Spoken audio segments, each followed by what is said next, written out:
제34회 국무회의입니다. 대통령께서 개선언과 함께 모두 말씀을 하시겠습니다. 네, 제34회 국무회의를 시작하겠습니다.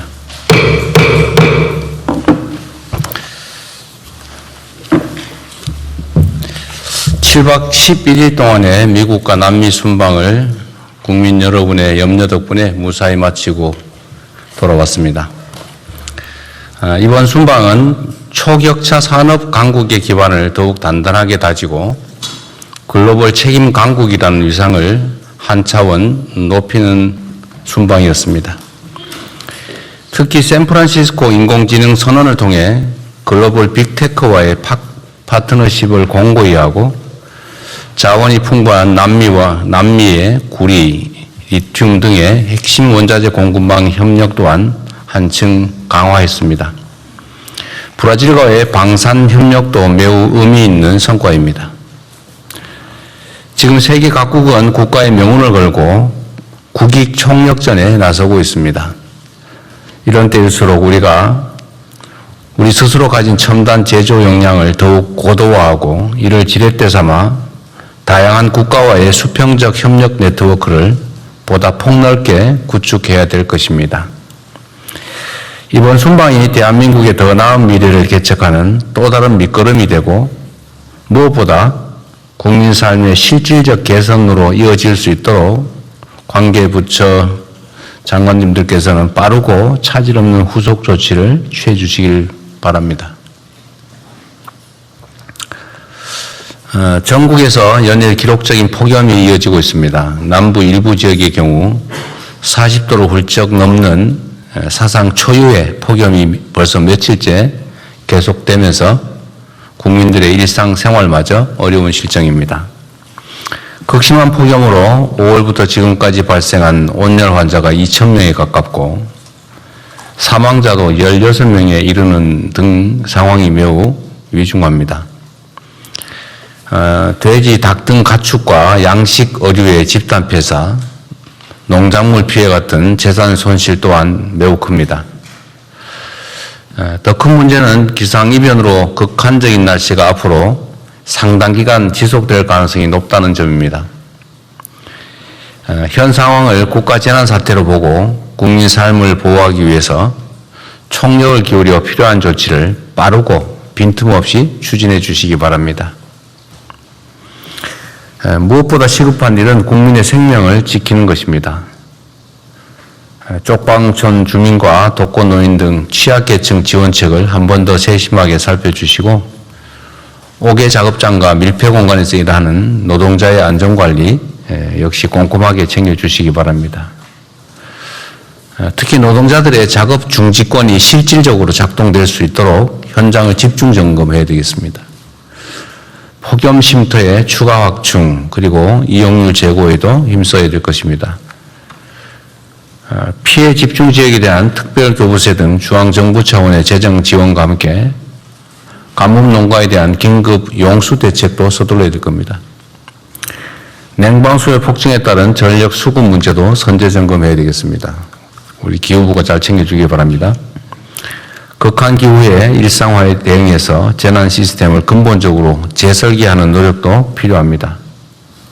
폭염에 대한 범국가적 위험 인식을 한층 더 높여야 할 때입니다.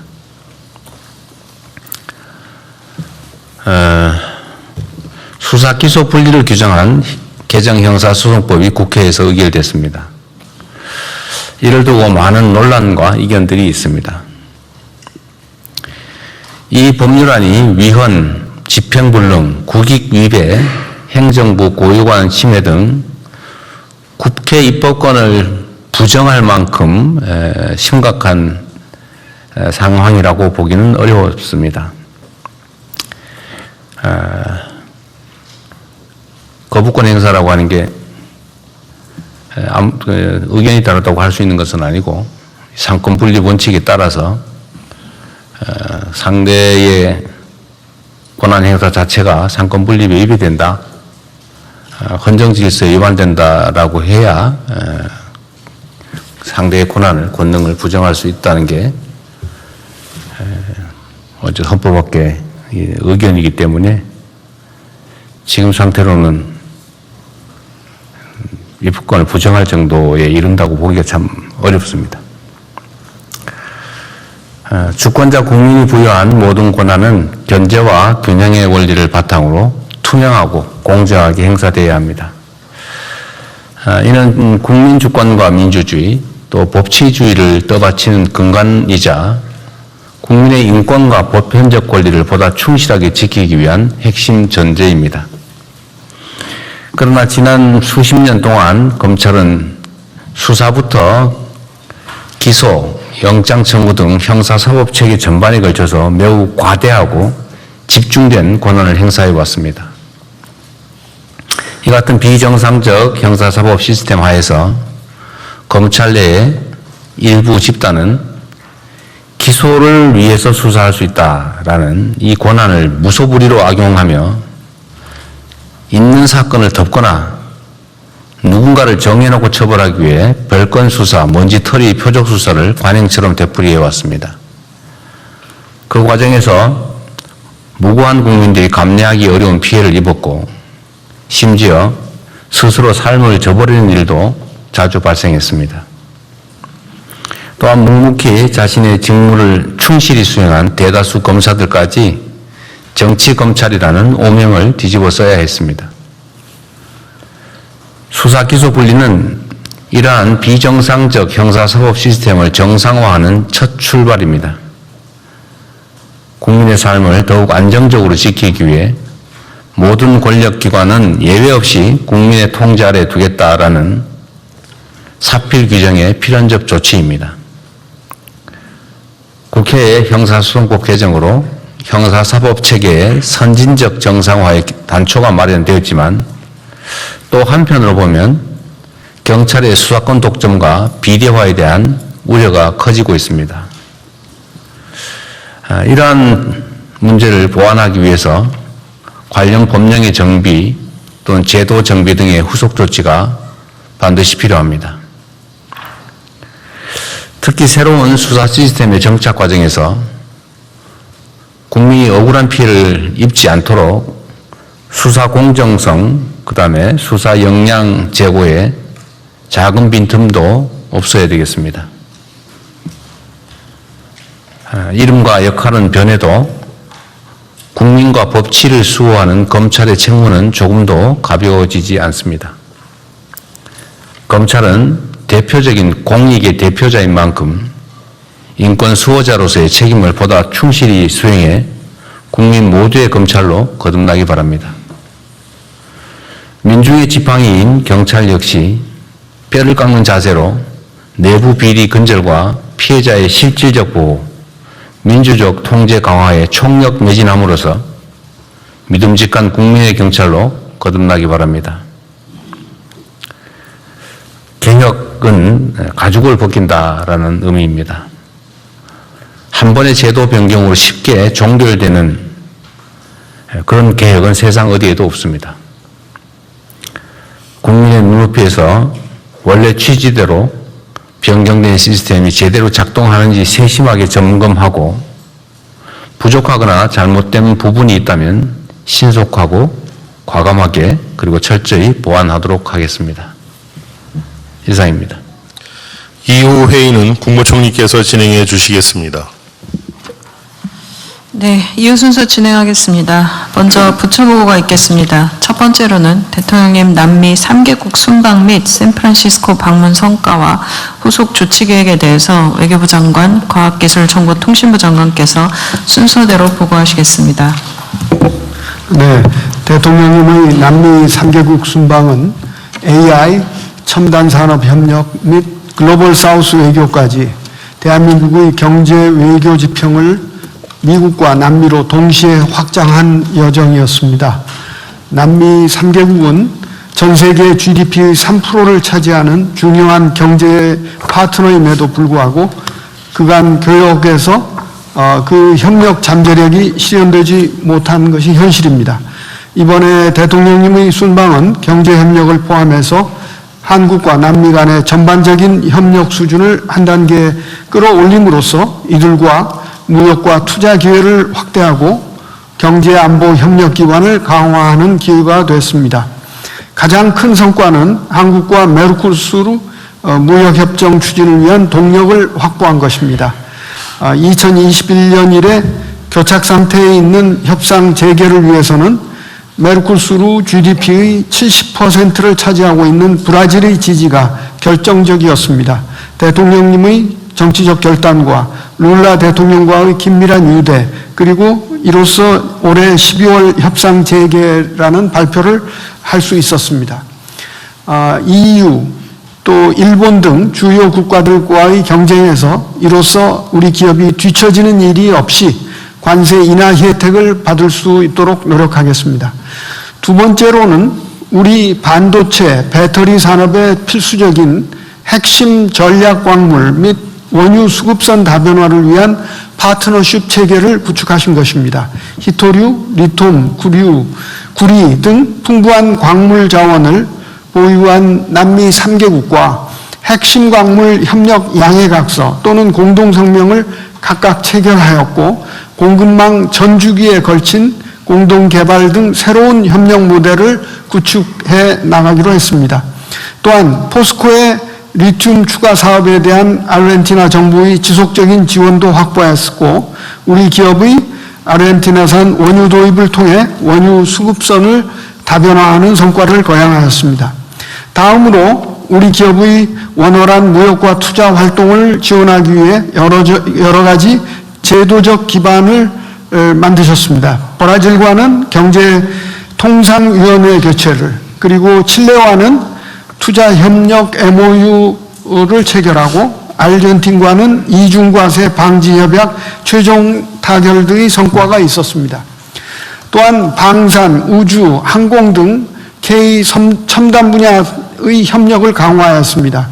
브라질과의 군사비밀보호 교환협정은 이번에 협상을 개시하였고, 방산 공동의를 출범시켰으며, 엠브라레르 브라질의 항공 제조기업과는 미래 항공 모빌리티 분야에서 긴밀히 협력해 나가기로 하였습니다. 칠레와는 이번 한국 군용 차량 수출 계약을 맺음으로써 방산 협력을 더욱 강화하기로 했습니다. 또한 문화와 인적 교류 분야에서도 의미 있는 성과가 있었습니다. 브라질과는 영화 공동 제작, 체육 분야 협력 MOU, 교육 분야 협력 각서가 체결되었고, 이로써 중남미 문화 거점으로서 브라질과의 문화 교류가 더욱 강화될 것으로 기대됩니다. 내년에 한칠레 수교 65주년을 맞이하여 남미 지역의 K 이니셔티브 확산을 전폭적으로 할 수 있는 계기가 될 것으로 기대됩니다. 이번 순방에서는 방문하신 5개국 모두에서 재동포 간담회가 개최되어 우리 동포사회를 격려하시고 애로사항과 건의사항도 청취하는 계기가 되었습니다. 앞서 대통령님 말씀하신 대로 우리 국민들의 삶에 실질적인 변화를 신속히 가져올 수 있도록 후속 조치를 관계 부처와 함께 긴밀히 추진해 나가겠습니다. 이상입니다. 네, 이어서 샌프란시스코 방문 성과 및 후속 조치 계획 보고드리겠습니다. 시가총액을 모두 합치면은 총 2억 원에 육박하는 세계 최고의 AI 기업 리더들이 빅테크 신기술 경영장으로 활용되는 샌프란시스코 미드웨이에 모였습니다. 대통령께서 직접 샌프란시스코 AI 선언을 통해서 대한민국이 대체 불가한 글로벌 AI 생산 기지이자 AI 협력 플랫폼으로 도약하겠다는 담대한 비전을 밝히셨습니다. 이번 행사는 글로벌 협력을 통해 기존에 발표됐던 3대 메가 프로젝트의 실행력을 높이고 실질적인 성과 창출을 본격화했다는 점에서 그 의미가 있습니다. 국내 많은 언론 통해서 이미 보도가 된 것처럼 우리 기업들과 빅테크는 향후 5년간 9,500억 달러 규모의 반도체 공급 생산 계약과 5기가와트급의 AI 데이터 센터 구축을 위한 공동 투자 협력을 추진하기로 하였습니다.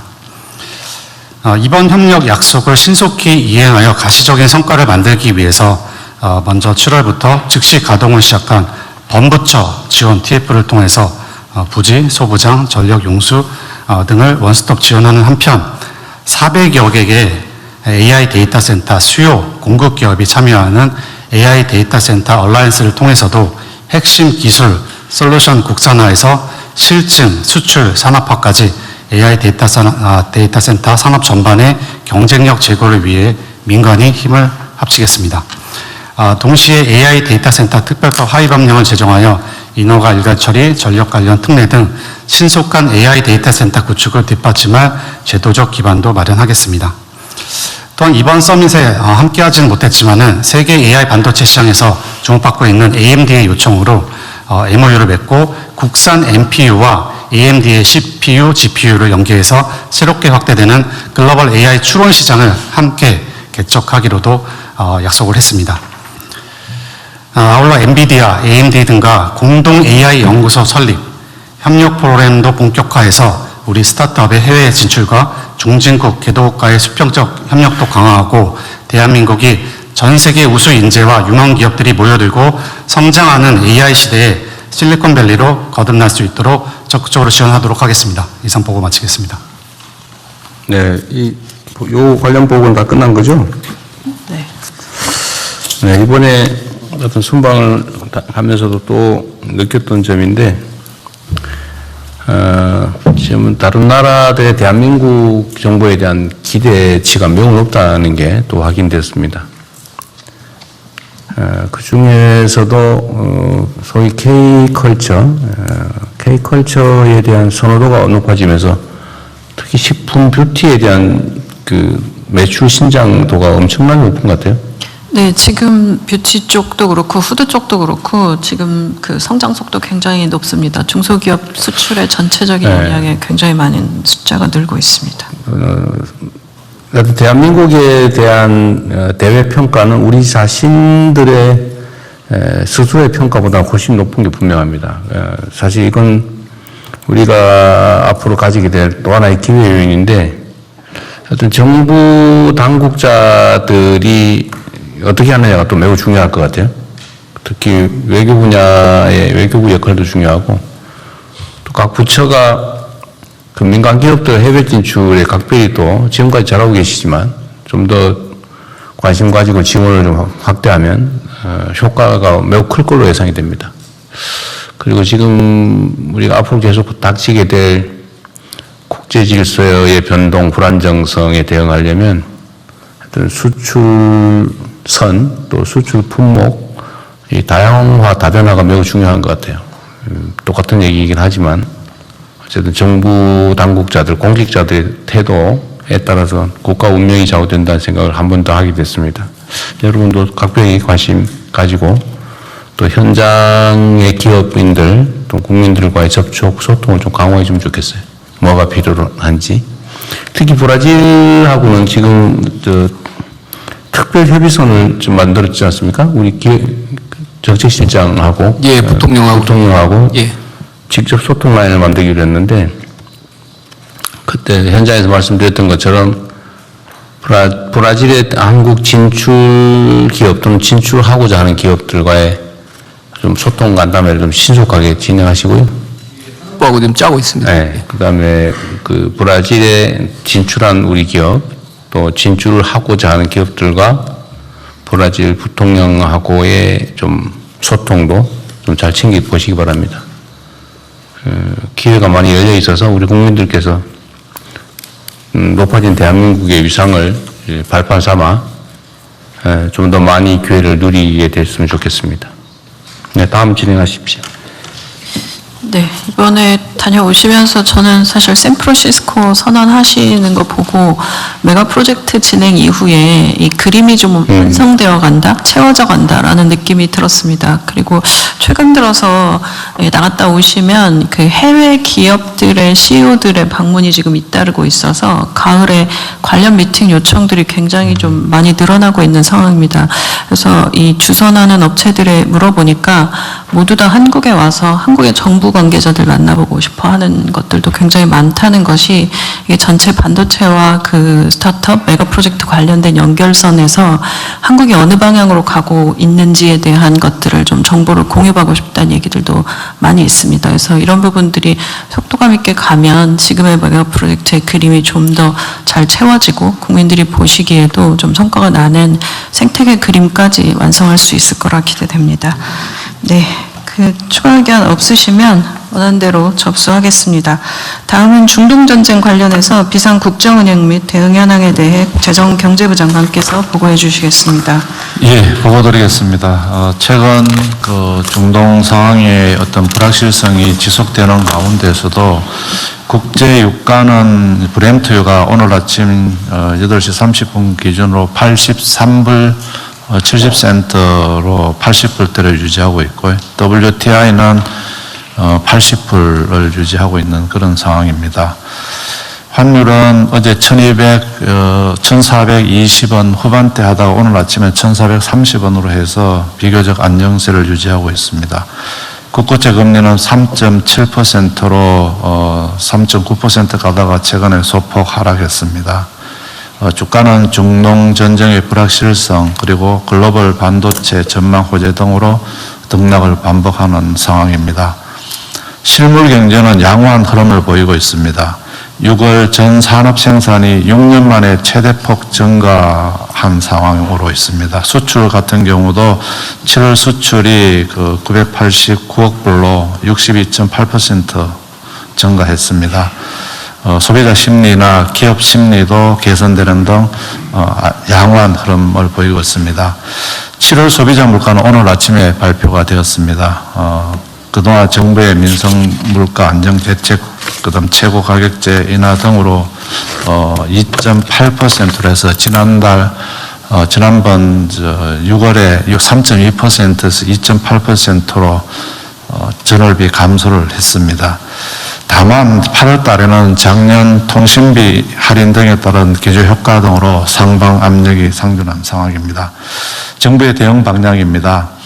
중동 전쟁 상황이 안정성을 찾지 못한 상황이기 때문에 첫 번째로는 그 원유의 수급 안정에 최선의 노력을 다하도록 하겠습니다. 현재로서는 8, 9월 중에 전년 평균 대비 100% 수준을 확보한 상황입니다만 물량 도착에 애로가 발생하지 않도록 하겠다는 말씀을 드리겠습니다. 그래서 UAE 물량은 푸자이라 항을 통해서 지속 도입하고 홍해 통과가 불안할 경우에 대비해서 사우디 물량은 수에즈 운하라든지 수메드 송유관 활용하는 방안도 적극적으로 검토하도록 하겠습니다.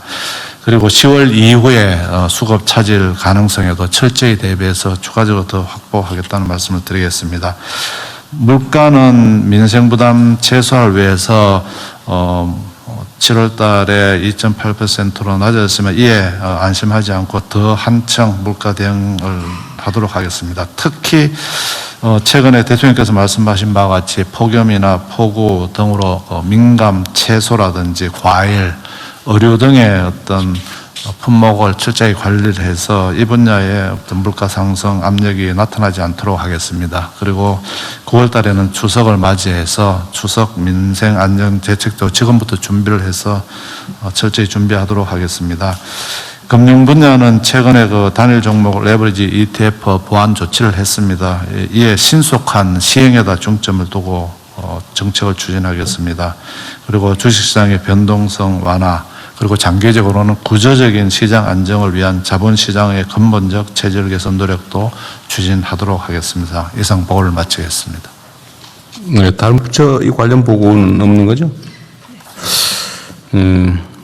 하여튼 지금 현재로 보면 통계적으로는 나름 물가도 안정적이고 산업 경기 전망도 괜찮고 성장률도 사실은 괜찮고 올 연말 기준으로 실질 성장률은 3%까지, 뭐 그다음에 명목 성장률은 지금 12.3%로 지금 예측하고 있습니다. 그보다 높아질 가능성. 17%쯤 될 거다 하면 20%에 이를 거라는 얘기까지 있더라고요. 네.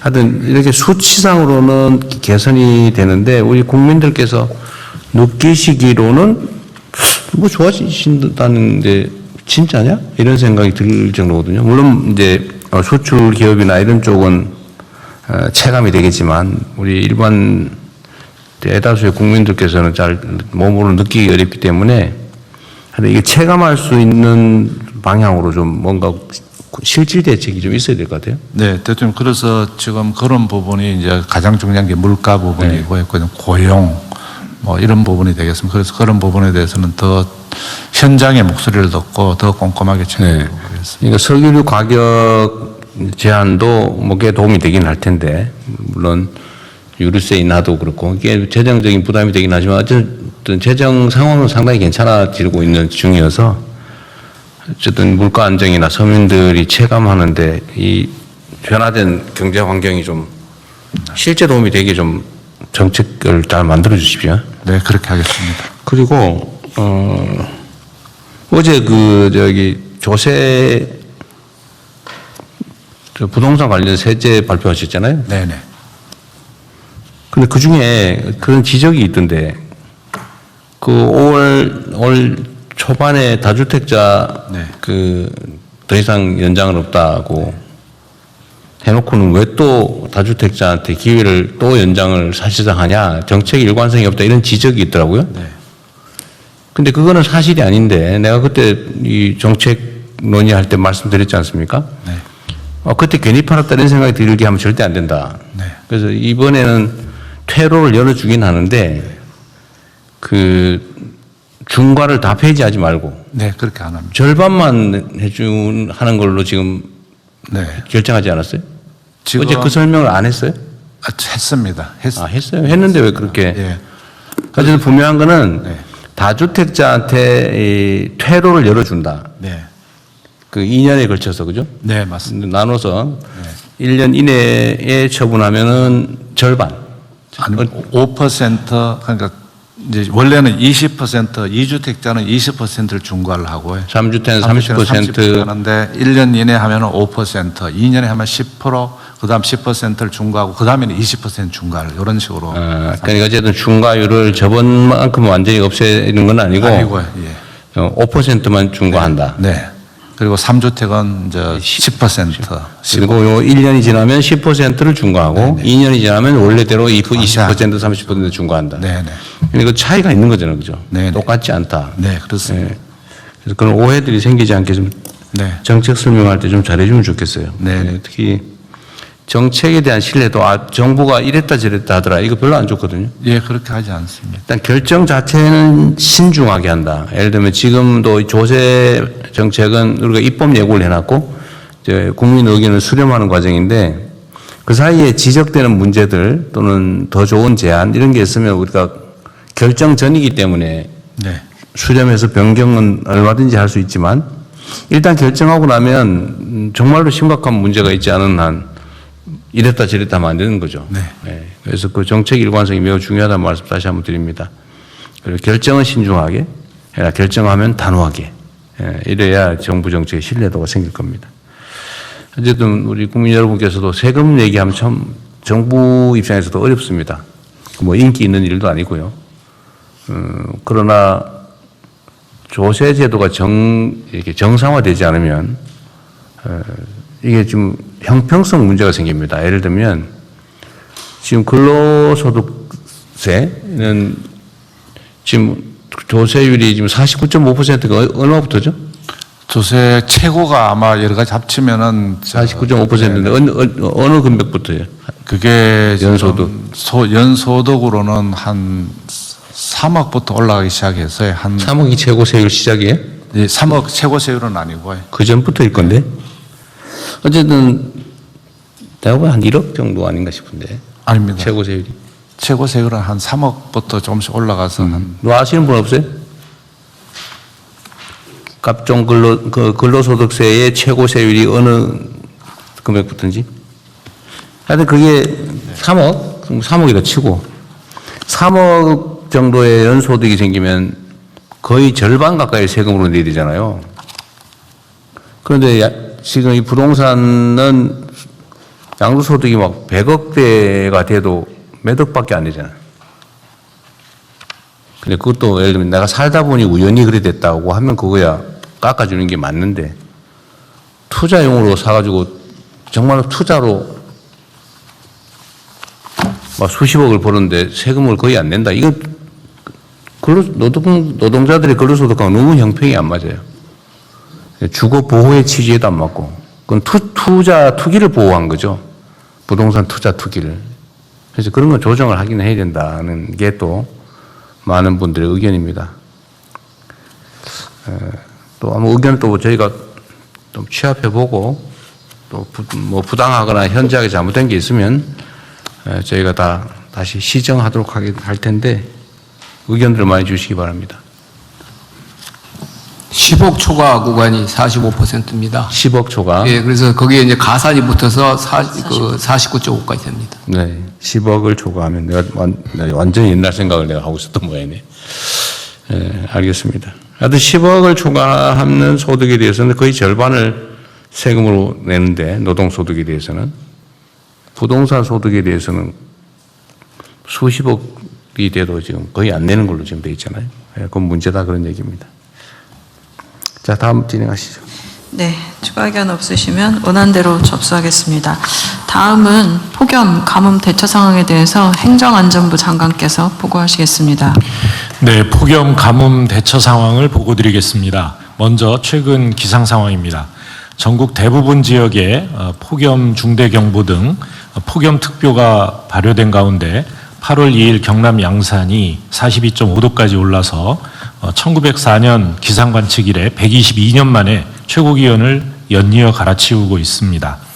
또한 최근 3개월 누적 강수량은 평년 대비 81.6%이고 부울경 지역은 52.7%를 기록하고 있습니다. 더욱이 최근 이 장마 기간 동안에는 평균 강수량의 3분의 1에 그쳐서 이 가뭄이 우려되는 상황입니다. 당분간 평년보다 높은 기온과 적은 강수량이 전망됩니다.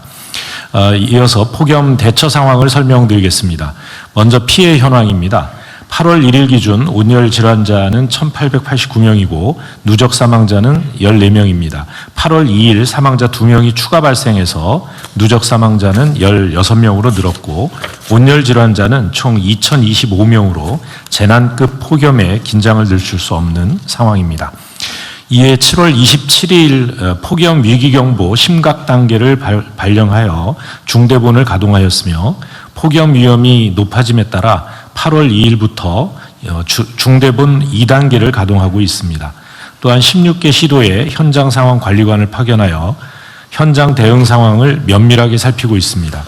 아울러 관계부처와 함께 맞춤형 취약계층 안전관리와 농수산 피해 예방을 지원하고 있습니다. 특히 취약노인과 쪽방 주민, 농업인 등 안전관리에 철저히 임하고 있고 야외 노동자의 작업 중지를 감독하고 있습니다. 더위를 피할 수 있는 무더위 쉼터는 전국적으로 9만 3천 개소를 운영하고 있고 밤 시간대에도 이용하실 수 있도록 8,700개소를 연장 운영하고 있습니다. 마지막으로 도로 소음을 막기 위한 줄눈 설치와 철도 레일 모니터링 등 사회기반 시설 안전관리도 철저히 하고 있습니다. 한편 전력 수급은 현재 전력 수요 82.8기가와트이고 공급 능력은 101.3기가와트로 안정적으로 관리되고 있습니다. 다음은 가뭄 대처 상황을 설명드리겠습니다. 먼저 가뭄 현황입니다. 비상가뭄은 43개 시군, 또 생활공업용수 가뭄은 7개 댐, 농업용수 가뭄은 30개 시군에서 예경보가 발령되어 있습니다. 다목적 댐 저수율은 평년보다 높은 53%를 유지하고 있으나 용수댐과 저수지 저수율은 평년보다 낮은 34.3%와 57.3%를 기록하고 있습니다. 이틀 전인 8월 2일 제가 직접 경남 지역을 방문해서 현장 점검을 했는데요. 밀양 와수 저수지의 경우는 저수율이 16%까지 떨어지고 있었습니다. 이에 경남, 경북 등 가뭄 지역에 재난안전특별구부세에 57억 5천만 원을 긴급 지원하였습니다. 주요 대처 상황은 다음과 같습니다. 첫째, 매주 범정부 통합 TF를 운영하고 있고 가뭄 위기 징후를 감시하고 신속한 대응을 위한 협업 체계를 가동하고 있습니다. 또한 매월 가뭄 상황을 분석하여 통합 가뭄 예경보를 실시하고 있으며 국가 가뭄 정보 포털 등을 통하여 실시간 가뭄 정보를 제공하고 있습니다. 둘째, 생활, 공업, 농업용수의 안정적인 공급에 총력을 기울이고 있습니다. 하천수 수원 간 연계, 또 하천수 지하수 등 활용을 통해 대체용수 확보를 하고 있고 양수장비 가동과 물백 설치 등 현장 대응도 강화하고 있습니다. 셋째는 취약지역 댐 간 용수 연계 사업과 지하수 저류댐 확충, 송수관로 정비 등 가뭄 대응 기반을 지속 확충해 나가고 있습니다. 한편 작년 가뭄 피해가 발생했던 강릉의 오봉저수지는 8월 2일 기준 저수율 77.1%로 비가 오지 않더라도 141일에 용수 공급이 가능한 상황입니다. 현재 추진 중인 폭염 대책과 가뭄 대책을 차질 없이 이어가고 국민에게 피해가 발생하지 않도록 관계부처와 총력 대응해 나가겠습니다. 감사합니다. 네. 요 자료 중에 좀 뒤쪽에 가뭄 지도를 한번 보여주세요. 지금 보니까 영남 지역이 지금 상황이 좀 심각한 거 보네요. 네, 그렇습니다. 이 전남 쪽으로도 상황이 넘어오고 있습니다. 전남 동부 쪽이. 네네.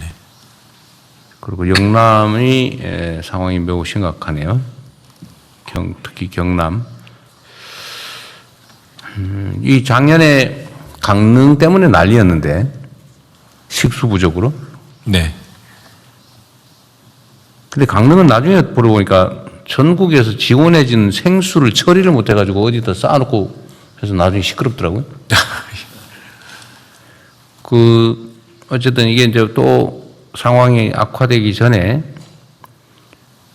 좀 예비 대책을 좀 더 신속하고 또 강력하게 준비해야 되겠어요?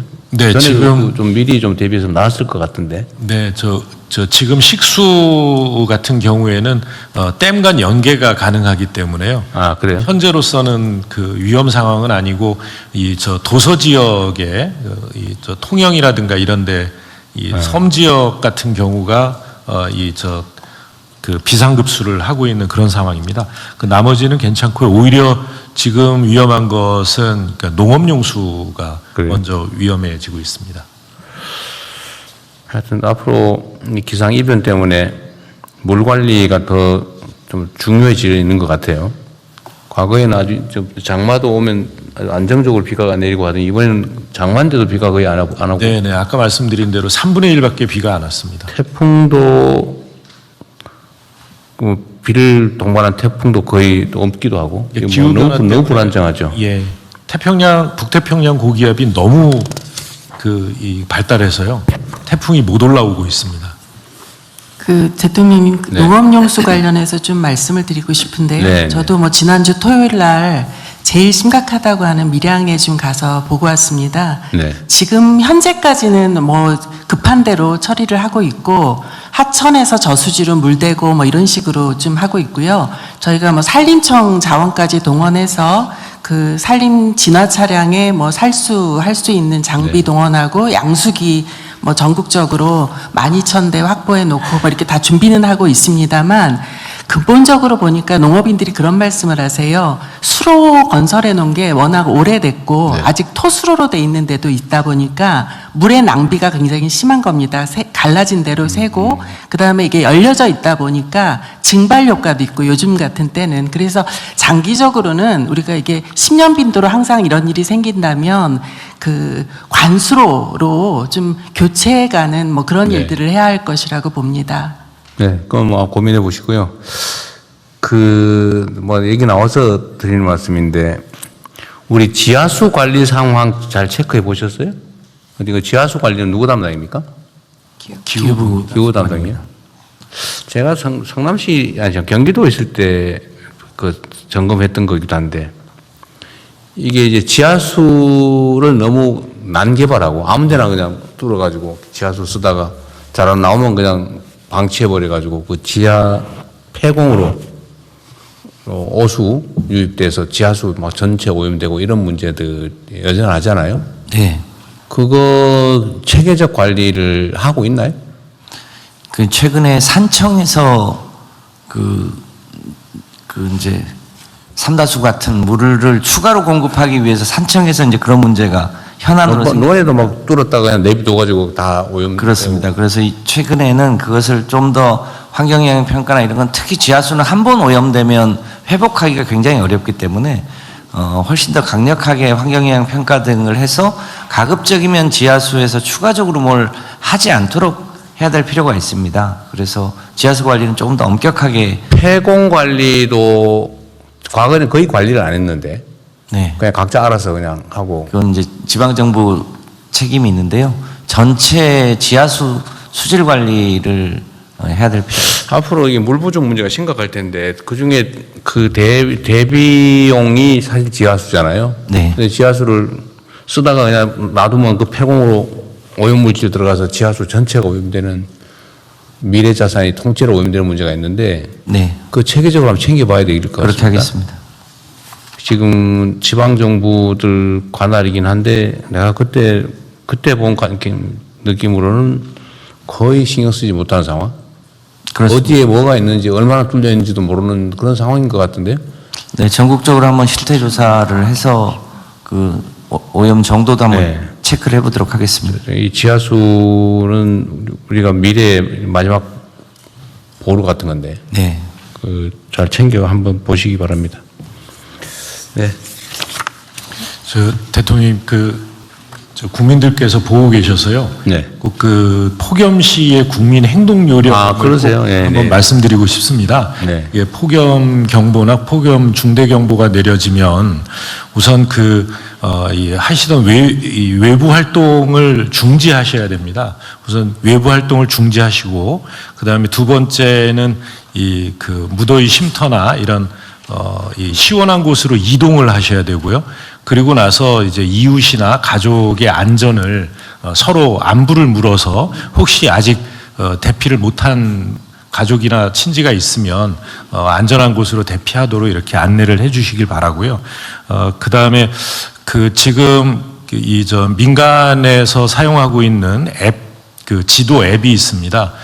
이 카카오, 네이버, 티맵 이런 것을 통해서 지금 계시는 곳 주변에 무더위 쉼터가 안내가 되고 있습니다. 그래서 도저히 참기 어려우신 상황에 가까운 무더위 쉼터를 찾으시려면 지도 앱을 참고해 주시기 바랍니다. 네.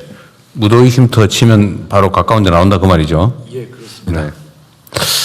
네. 이 무더위 쉼터 가끔씩 요새는 안 나오긴 하던데. 언론들이 이제 무더위 쉼터가 가동될 시점이 되면 다 한번 체크해가지고 진짜 있나 가봤더니 문 잠겨 있고 아예 있지도 않은 가짜 주소고 이런 경우인데 요새는 그 보도가 없는 걸 보니까 잘 관리하고 있나 봐요. 예, 잘 관리하고 있고요. 일찍부터 무더위 쉼터 운영 예산을 특교로 다 보내서요. 각 지방정부에서 관리를 하고 있습니다. 네. 또 대통령님 지시해 주셔서 한 8천여 곳을 그러니까 밤 늦게까지 네. 연장 운영을 하고 있고요. 읍면동에 단 한 곳도 그러니까 무더위 쉼터가 없는 곳이 없도록 없는 곳이 최소 없죠. 한 곳 이상 운영하고 있습니다. 네, 그게 제대로 실제로 되고 있는지는 관심 갖고 좀 챙겨봐야 될 것 같습니다. 노동부는 지금 여름 되면은 이 자주간에 일하다가 사망하는 산재 사고가 꽤 발생하는데 올해는 상황이 어때요? 원래 해마다 7월이 가장 산재 사망 사고가 많습니다. 그 여러 가지 복합적인 이유가 있지만 온도로 인해서 온열 질환도 있지만 집중도가 떨어지는 경우가 있는데 다행히 아직 공식 통계 발표가 안 됐습니다만 7월 달도 감소 추세는 유지되고 있습니다. 온열 질환으로 인한 사망자는 현재 2분 정도 보고되고 있습니다. 저도 이번 기회에 다시 한번 온열 예방 5대 수칙에 대해서 말씀드리겠습니다. 무엇보다 물, 그리고 휴식 중요한데요. 체감 온도입니다. 체감 온도. 그냥 온도가 아니고 체감 온도 33도 이상 시에는 2시간에 20분 반드시 휴식을 확보해 주시고 체감 온도 35도 이상에서는 14시부터 17시까지 폭염 시간대에 야외 옥외 작업을 중지해 주시고 대통령께서 말씀하셨던 작업 중지권입니다. 그리고 체감 온도가 만약 38도 이상 된다면 긴급 작업을 제외한 모든 5개의 작업을 중지해 주실 것을 다시 한번 부탁드립니다. 그 부탁이 아니라 의무 아니에요? 예, 그것이 의무입니다. 2시간에 20분은 수칙으로 우리가 수칙이 아니고 시행규칙으로 정했고 이번에 처음으로 38도부터는 이제 권고상 의무까지 아직 제도화는 안 됐습니다. 이번에 처음으로 중대 경보가 처음으로 도입됐기 때문에 거기에 맞춰가지고 저희들이 근데 이게 하고 있습니다. 이런 조치를 해야 되는구나라는 걸 그 사용자들이 다 알아야 될 텐데. 그래서 저희들이 사이렌이라 해가지고 중대재해가 발생되면 발령하는 사이렌이 있습니다. 사용자 현장 다 가는데요. 거기에다가 기상청하고 연계해가지고 중대 경보가 발생됐을 때는 실시간으로 전파하고 있습니다. 지금 중대 경보 시에는 민방위 사이렌도 울릴 계획입니다. 그래요? 근데 의외로 우리가 뜨거우니까 이렇게 생각하고 옛날에 열사병, 일사병 이런 관념인데 사실 지금은 그것보다는 훨씬 더 상황이 안 좋은 거죠. 이전하고는 비교할 정도가 안 됩니다. 네. 복지부도 말씀드리겠습니다. 네. 그 무더위 쉼터 9만 3천 개 중에 한 7만 개 정도가 경로당입니다. 네. 저희가 대한노인회랑 지방정부랑 사전에 다 점검해서 냉방기기 작동 여부를 확인했고요. 한 6천 개 정도는 야간까지 운영하는 걸로 진행을 하고 있습니다. 가장 이제 사망자가 많은 그 연령층이 60대 이상 고령층이어서 고염 취약군에 대해서는 폭염 중대 경보가 내리면 생활지원사들이 하루에 2번 정도 전화로 안부 확인하고 있고, 노숙인에 대해서도 매일 3회 정도 순찰하고 있고, 또 쪽방촌에서도 무더위 쉼터를 운영을 해서 취약계층에 대한 보호를 지방정부랑 함께 협력해서 잘 관리하도록 하겠습니다. 네.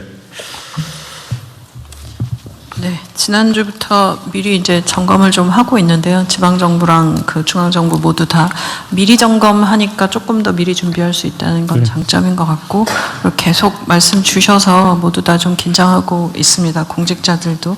그 현장 가면서 느낀 건 아까 노동부에서 말씀 주셨는데 계속해서 반복해서 얘기하면 사업장의 그 대표들도 좀 인지가 높아지는 것 같고, 좀 디테일하게는 지난번에도 이제 서로 얘기가 있었지만 온도계의 위치나 이런 부분에 대한 지침도 좀 세부적으로 세심하게 주시는 것들 필요해 보였습니다. 하여튼 작년에 제가 취임한 후에도 작업장에서 그 뜨거운 날씨 때문에 사망한 경우가 꽤 있었고, 또 가보기도 하고 그랬는데, 하여튼 올해는 그런 일이 안 생기게 사전 예방을 좀 더 철저히 해주세요. 네, 현장지도 더 강화하도록 하겠습니다. 네. 그리고 참, 사람 얘기가 나와서, 목숨 얘기가 나와서 그랬는데, 그 안전사고 사망 있잖아요. 그 행안부 소관일 텐데. 네네. 그 여름철 행락철. 네네.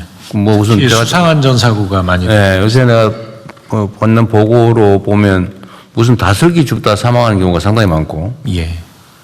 그럼 맨날 뻔한 얘기인데, 무슨 또 수영하다가 물에 빠져 죽는 경우도 꽤 많이 보고되는데. 뭐 스노클링이나 이런. 전체 추세는 좀 어떤가요? 어쨌든 제가 전에 미리 말씀드렸지 않습니까? 현장에 감시요원도 좀 추가 배치하고, 그 감시요원들의 감시 행태도 지금 교정을 해야 된다. 여기 핸드폰 쳐다보고 있으면 안 된다, 이거. 그것까지 했는데 좀 실제 조치는 어떤지, 그리고 실제 어떤 사망자 추세는 어떤지 혹시 아세요? 네. 실제로 사망자는 작년에 비해서는 줄어들고 있고요.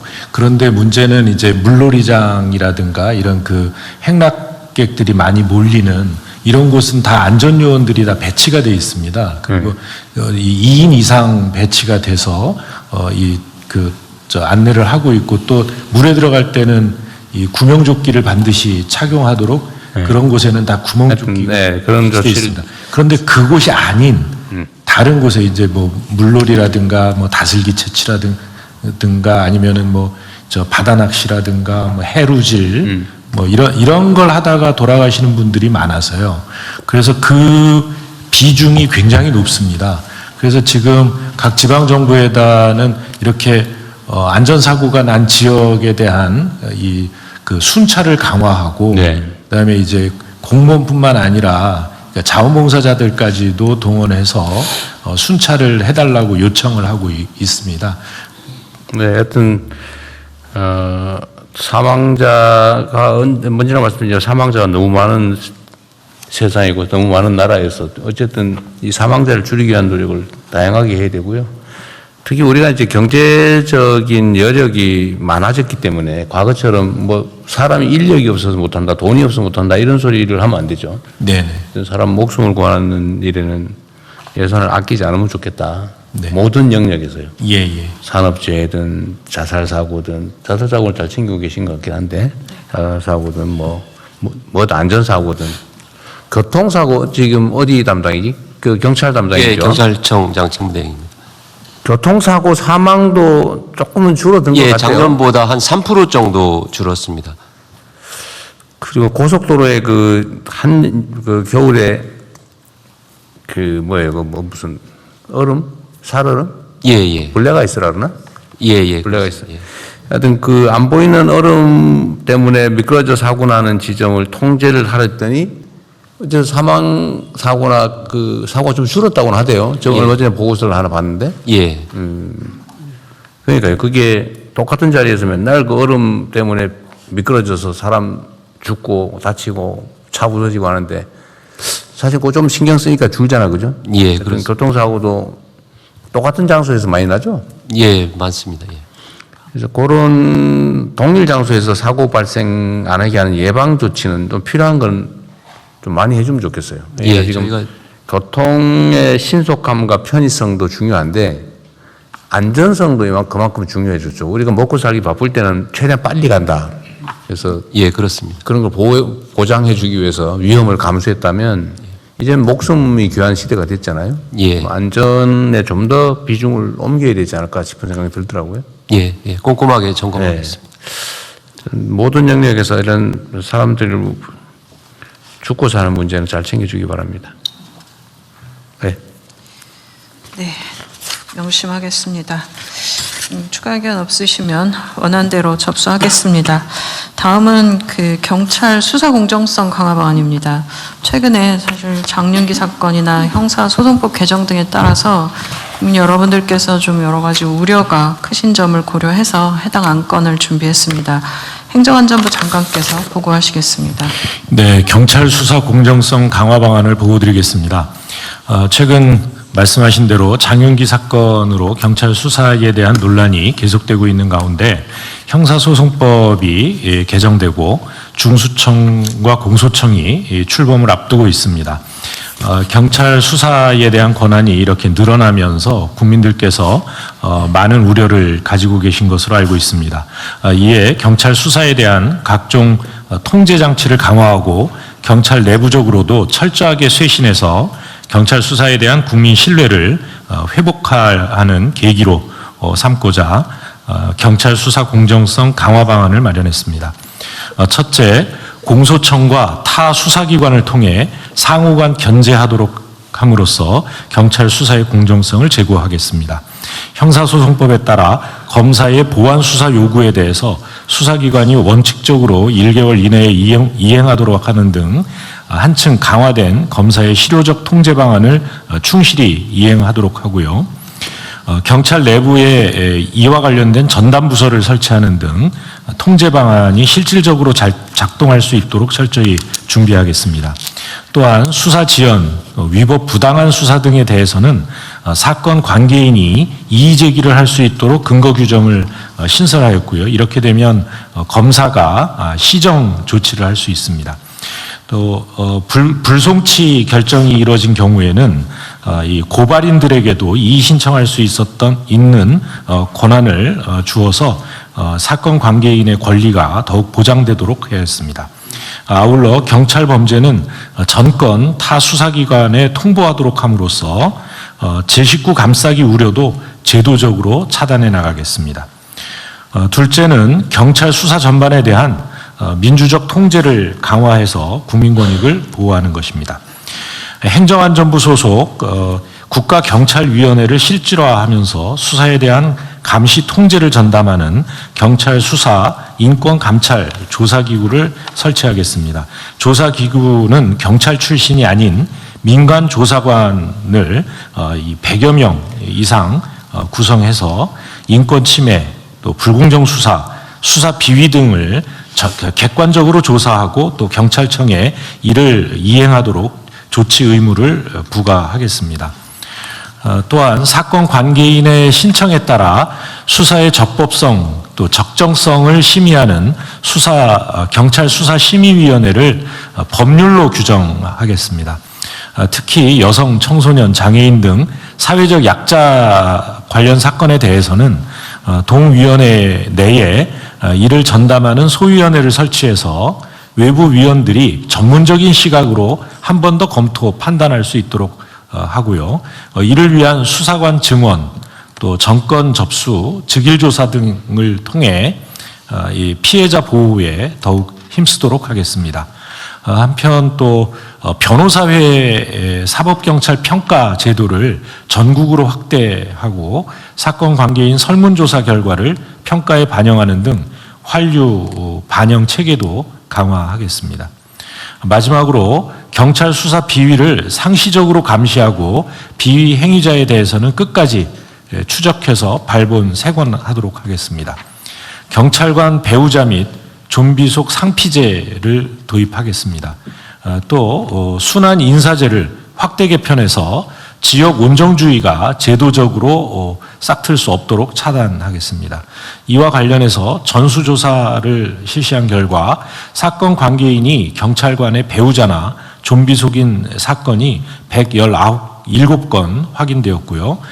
이 44건에 대해서는 타 관서 이송 조치를 하는 등 집중적으로 관리하고 있습니다. 또한 경찰청 본청에 내부 비리 수사대를 설치하고 민간 개방직인 인권감사관이 수사부서를 감찰하도록 하는 등 엄정 대응해 나갈 계획입니다. 평가 결과 하위 그 점수를 받은 과장팀장은 과감히 보임을 제한하고 비위 행위자는 수사부서에서 영구 배제하는 등 경찰 내부를 지속 쇄신해 나가겠습니다. 향후 계획입니다. 지난 7월 발족한 경찰 수사 개혁위원회를 통해 범죄 피해자 전문가 등의 의견을 수렴해서 세부 계획과 추가 제도 개선 방안을 마련하는 한편 기동대 재배치 등 이 개정법 시행 전에 그러니까 형소법 개정법 시행 전에 인력 예산을 보강하도록 하겠습니다. 또 국가경찰위원회의 기능 권한을 실질화해서 경찰에 대한 문민통제기구로서의 역할을 제대로 할 수 있도록 경찰법 개정도 추진하겠습니다. 관계부처의 적극적인 협조도 당부드립니다. 마지막 장에는 경찰 수사 내외부 통계 체제에 대한 도표가 나와 있는데요. 상단은 국가경찰위원회에 경찰 수사 인권감찰 조사기구를 설치하는 내용이고요. 오른쪽은 이번 법 개정에 따라 중수청, 공수처 등 다른 수사기관과 공소청 검사의 통제장치가 어떻게 강화되는지에 대한 내용입니다.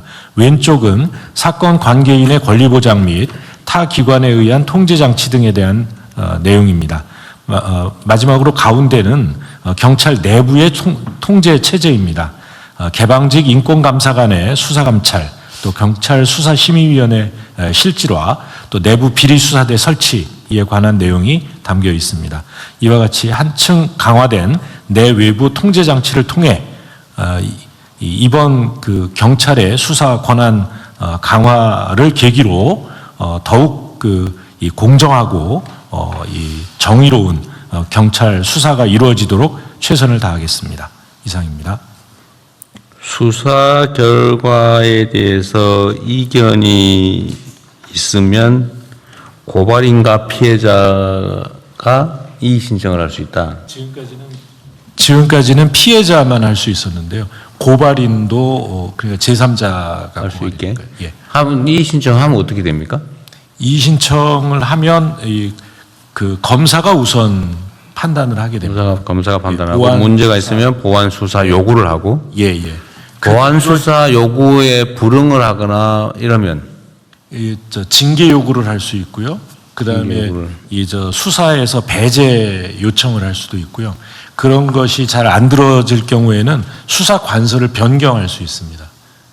변경이 뭐 인근 변경이 의무예요? 지금도 뭐 그런 비슷한 제도가 있긴 한데 변경 요청을 하면 그것을 받아들이게 지금 그게 형사소송법 의무냐 이 말이죠.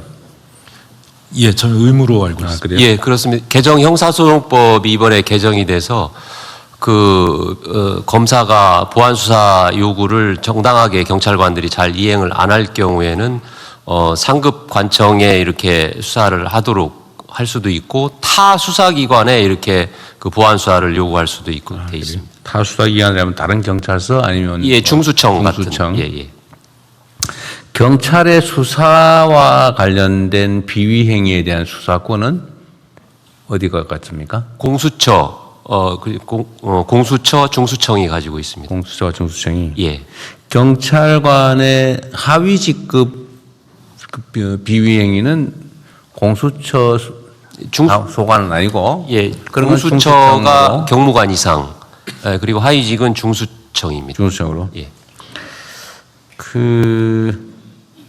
하여튼 이제 국민들의 걱정거리 중에 하나가 그 보안 수사 요구했는데 안 하면 어떡하냐. 제대로 안 하는 경우, 어제도 제가 언론 보도를 보고 내부 보고도 봤는데 보안 수사 요구했더니 4년 6개월 동안 묵살한 것도 있더라. 뭐 공소시효 지나버린 것도 있더라. 그런 얘기가 있더라고요. 그거 혹시 좀 예, 그거 해보셨어요? 제가 점검을 해봤는데 그게 네. 그 킥스 수사 시스템이 킥스 시스템이 그 완비되기 전에 이렇게 이제 조금 네. 누락이 있었는데 킥스 시스템이 완비되고 나서는 그런 사례는 없었습니다. 아, 그랬어요? 예. 그게 뭐 4년 6개월 지났던 건 아마 잊어버린 것 같고. 예. 잊어버린다는 게 사실 공직자들로서는 있을 수 없는 일이죠. 그죠? 예, 그 그렇습니다. 시스템에 뭐 심각한 문제가 있는 거죠. 예. 수사 기록이 통째로 잊어버리고 있더라. 그건 말이 안 되잖아. 수사를 하다가 잊어버렸다. 예, 그렇습니다. 있을 수 없는 일인데 어쨌든 앞으로는 그런 일이 절대로 있을 수 없게 만들어야 되겠죠. 예, 이번에 형사소송법이 개정이 돼서 수사 기록은 전체를 전산으로 입력하게 의무화되어 있습니다. 그리고 수사상의 범죄 행위, 예를 들면 뭐 물론 법 왜곡죄가 있긴 한데 예. 법 왜곡죄로 처벌도 되겠지만 제가 이건 또 다른 부처와 관계된 거기도 한데 얼마 전에 경찰서장이 좀 문제를 일으켜서 징계를 했는데 징계 결과를 알려달라니까 이건 사생활의 비밀이다 그러면서 안 가르쳐 줬다고 어디 나오더라고요. 근데 공무원들 징계 내용은 예, 그 징계에 대해서는 비공개라고 하던데. 예, 맞아요? 그 판사의 판사 징계법, 그다음에 검사 징계법은 법에 규정이 있어서 공개를 하게 돼 있는데. 공개가 의무인데. 예, 그렇습니다. 그 외 공무원들의 징계 사항에 대해서는 예. 공개하면 안 된다는 법이 있어요?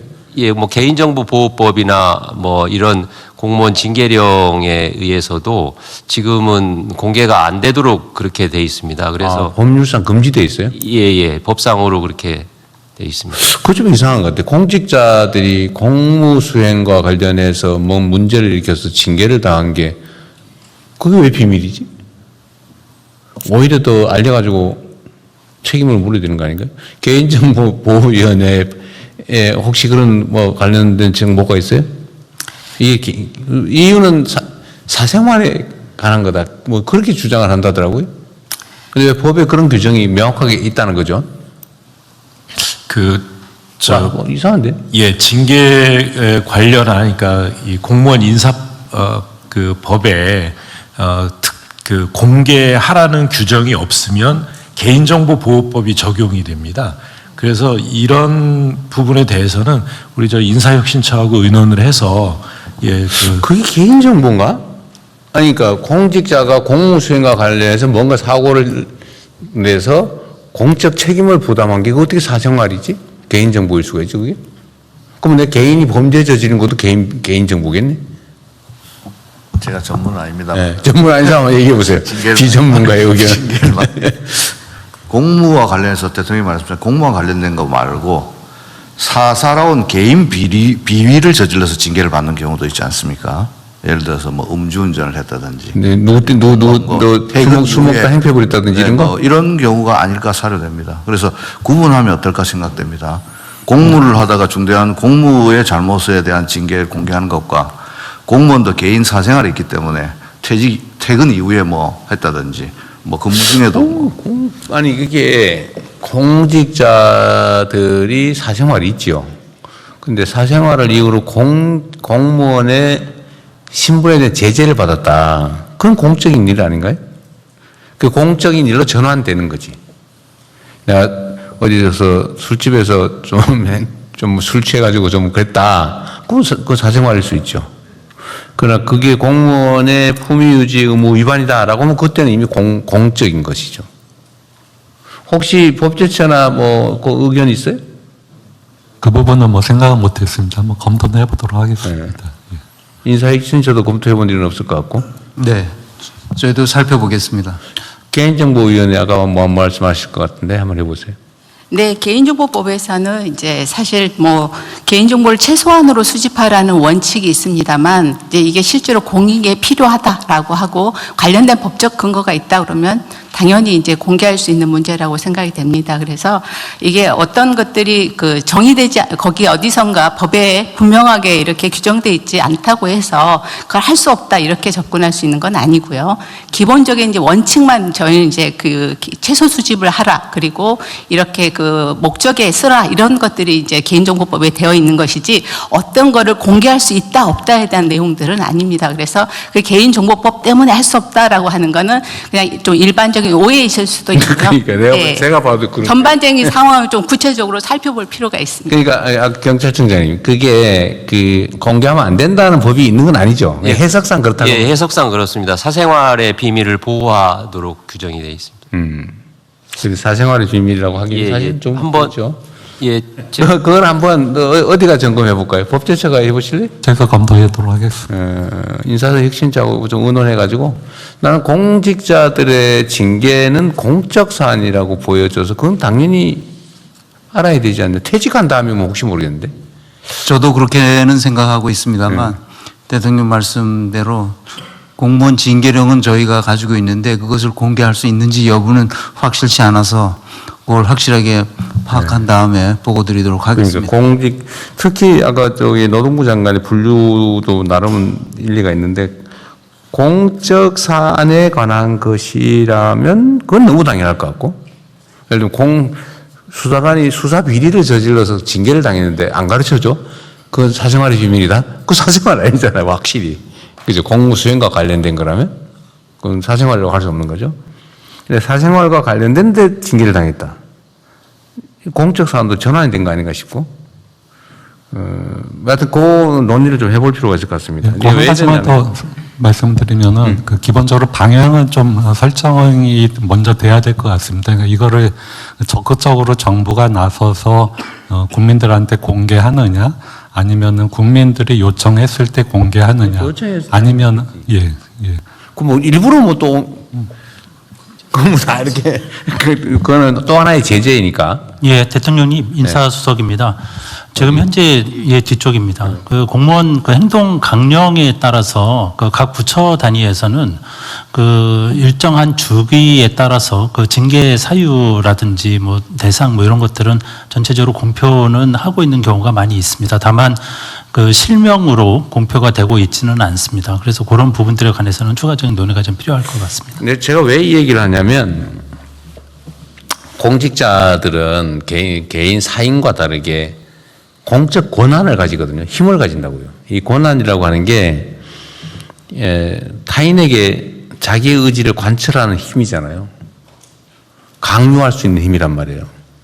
그 힘을 가진 공직자, 공적 권한을 가진 공직자들은 다른 사람에 대해서 우월한 그런 힘을 갖기 때문에 책임을 또 그만큼 져야 돼요. 권한이 큰 만큼 책임이 커지는 거거든요. 권한의 양과 책임의 양은 동일해야 되는 거예요. 그런데 경찰이 지금 엄청난 권한을 갖게 됐단 말이에요.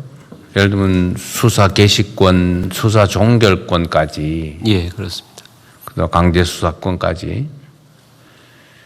과거에 그 뭐 검찰이 문제가 됐던 거는 그런 유명한 얘기가 있지 않습니까? 덮어서 벌고 만들어서 출세한다.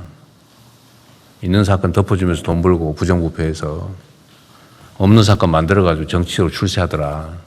그런 얘기가 있었잖아요. 이게 수사권, 기소권을 가지고 있으니까 기소를 목표로 수사를 조작을 하는 거죠. 실제 많이 했잖아요. 근데 이것 때문에 이제 검찰 개혁 논란이 촉발이 됐고 아예 수사 기소를 분리하자. 뭐 타당하잖아요. 그래서 분리를 했어요. 근데 문제는 이제 경찰과 이제 중수청, 그 다음에 중수청이죠. 그 다음에 공수처. 이 세 기관이 수사의 이제 최종 종결권까지 다 가지게 됐는데 일반 범죄에 대해서도 경찰이 수사 종결까지 다 할 수 있고 수사 개시도 다 할 수 있고 그렇게 돼서 권한이 엄청 커졌는데 예.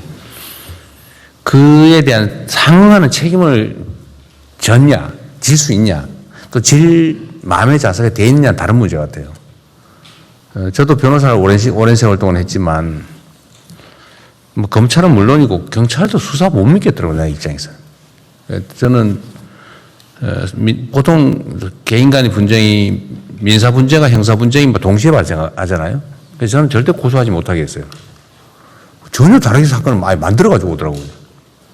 법원은 경찰이나 검찰의 공적 결정을 일단 존중하다 보니까 제대로 된 재판이 아니라 왜곡되더라고요. 그래서 저는 평생 아예 못하게 민사 분쟁과 관계되면 못하게 권장을 했는데 그 불신이 지금 상태에서도 완전히 해소된 건 아니에요. 저 개인적으로도. 뭐 개인의 감정이 중요한 건 아니지만 일반 국민들의 심정도 상당 정도 그런 측면이 있거든요. 예.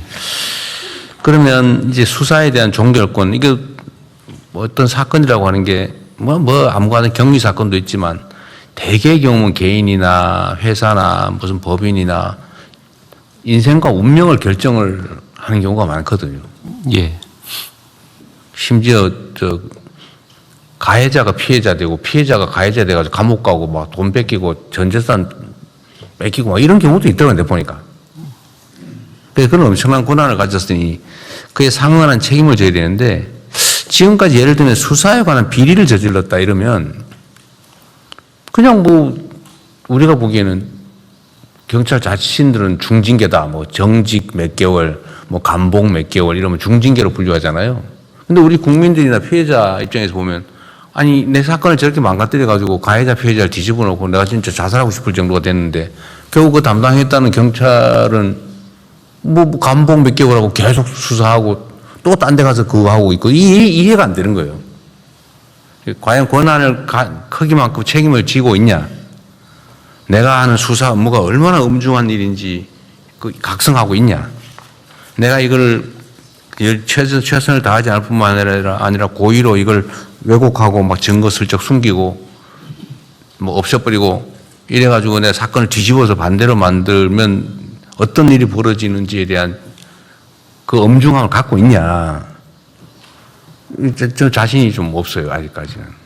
그래서 수사에 관련된 비리나 비위에 대해서는 지금까지와는 다른 더 높은 책임을 확실하게 요구해야 될 것 같고요. 예. 또 책임도 지금처럼 뭐 내부에서는 어떻게 평생 해온 경찰관직을 못하게 하냐, 파면 해임할 수 있냐, 그 생각하고 그냥 정직 3개월 뭐 최대로 하고 이렇게 하는 것 같던데 이제는 권한이 더 커졌기 때문에 명백한 수사상의 비위를 저지른다 그러면 최소 해임 파면해야 되지 않냐. 제가 보기에는. 아니면 아예 영구적으로 수사는 앞으로 하지 말고 다른 일 해라. 무적격자다. 예. 그 영구 배제 결정이라든지. 어쨌든 좀 엄중하게 책임을 물어야 되지 않을까 싶어요. 예. 그래야 국민들의 신뢰도 올라갈 거고 또 수사를 담당한 수사관의 책임의식, 책임감도 좀 높아지지 않겠냐 싶고요. 또 한 가지는 수사기소 분리와 보안수사 문제에 대해서 온 국민들이 갑론을박하면서 걱정이 많지 않습니까? 예. 아까도 제가 말씀드려서 이따 의결하겠지만 이게 보완 수사를 허용해야 되냐 말아야 되냐, 뭐 만약에 허용 안 한다면 어떤 보완 조치가 필요하냐 가지고 지금 계속 갑론을박인데 어떤 게 절대 진리라고 뭐 단정하기는 좀 어렵지만 걱정이 있는 건 사실이란 말이에요. 예. 그 걱정이 어느 날 검찰한테 대한민국이 너무 많은 권한을 줘서 이게 악용되다가 정치적으로 뭐 편향되고 하다가 이런 막 엉망진창이 돼버렸는데 결말은 그렇게 결코 아름답지 않단 말이에요. 예. 그럼 경찰은 그럼 괜찮을까? 우리 대한민국 헌정사에 보면 이게 지금 순환이 되는 게 있어요. 처음엔 경찰 가지고 독재했지 않습니까? 그 엄청난 사건이 벌어졌죠. 사람들이 죽고 대통령이 하야하고 그 다음에 이제는 군인이 무력을 행사해가 또 독재했지 않습니까? 근데 그걸 어떻게 좀 정리하고 나니까 그 다음에 검찰이 사실상 검찰 독재를 했단 말이에요. 검찰 권력을 이용해가지고 일종의 독재를 한 거죠. 없는 사건 만들고 아무데나 그냥 편파 수사에 별건 수사에 그냥 먼지 털이에 그거 하다 이렇게 돼버리잖아요. 근데 이제 경찰이 엄청난 권한을 갖게 되는데 과연 앞으로는 완전히 안전한 걸까라는 우려를 안 할 수가 없거든요. 그러니까 경찰 스스로의 책임의식은 매우 중요하다. 예, 알겠습니다. 그리고 이제 앞으로 경찰에 대한 공격이나 이런 게 매우 높아질 수 있어요. 예. 감시 견제겠죠. 감시 견제가 매우 높아질 겁니다. 지금까지는 비교할 수 없을 정도로. 온 세상 사람들, 온 다른 권력기관들이 경찰이 뭐 잘못하나 이것만 찾을 거예요. 이게 나쁜 게 아닙니다. 책임이 높아졌으니까. 예.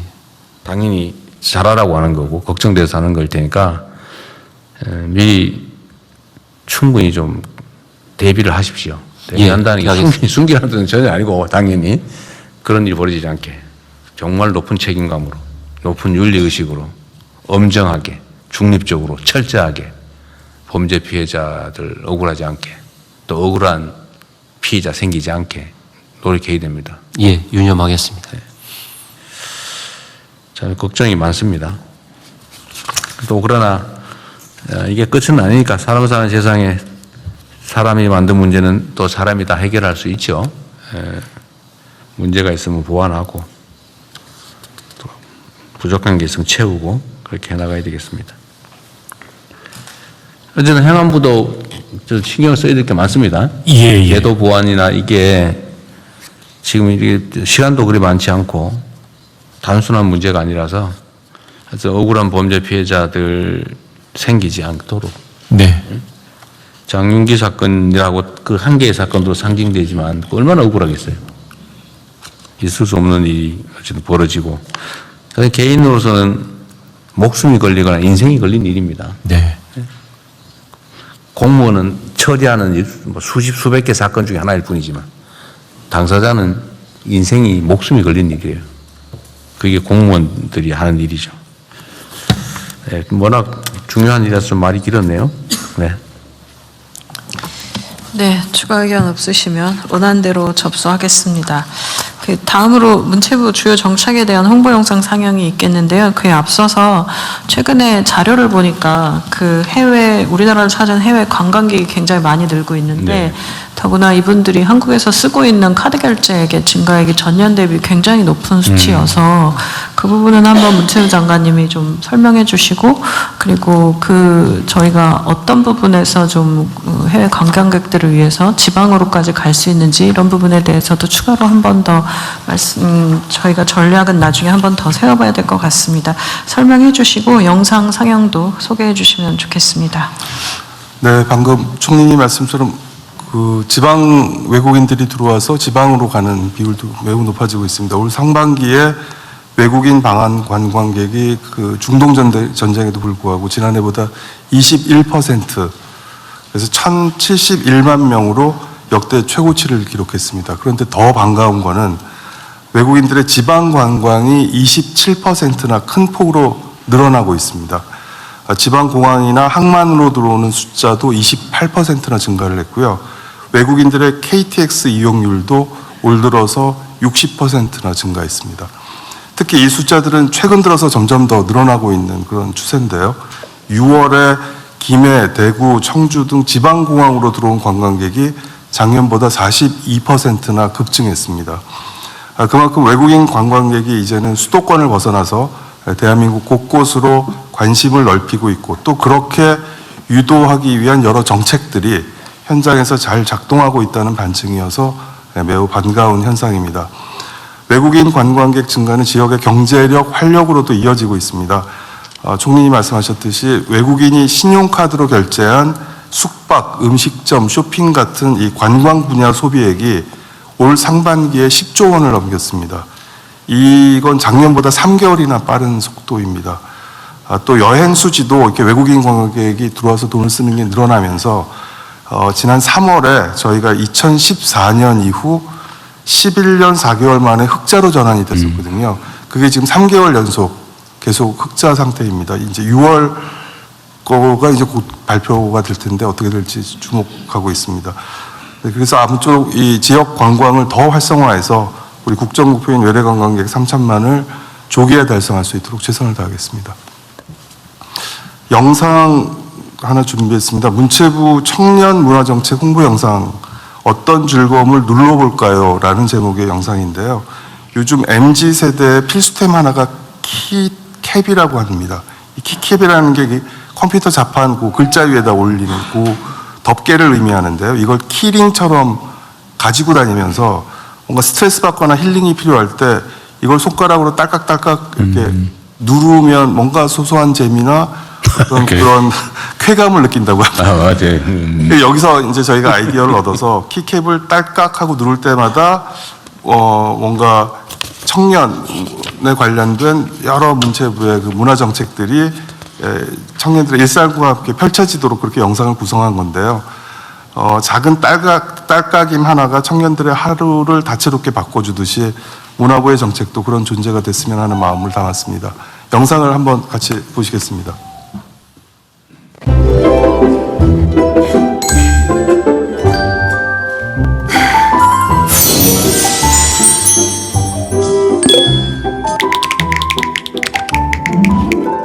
청년문화예술패스 감사합니다.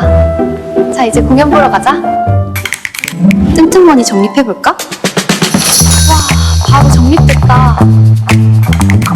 와, 반값 여행 이벤트래. 진짜 최소 10만 원 지원? 가족이랑 가면 50만 원까지? 대박, 우리도 신청하자. 우리 오늘 영화 보는 거 6,000원 쿠폰 할인 받은 거야. 와, 우리 이제 영화관 자주 오자. 영화 이제 시작한다. 와, 기대된다. 너 연기 너무 부족해.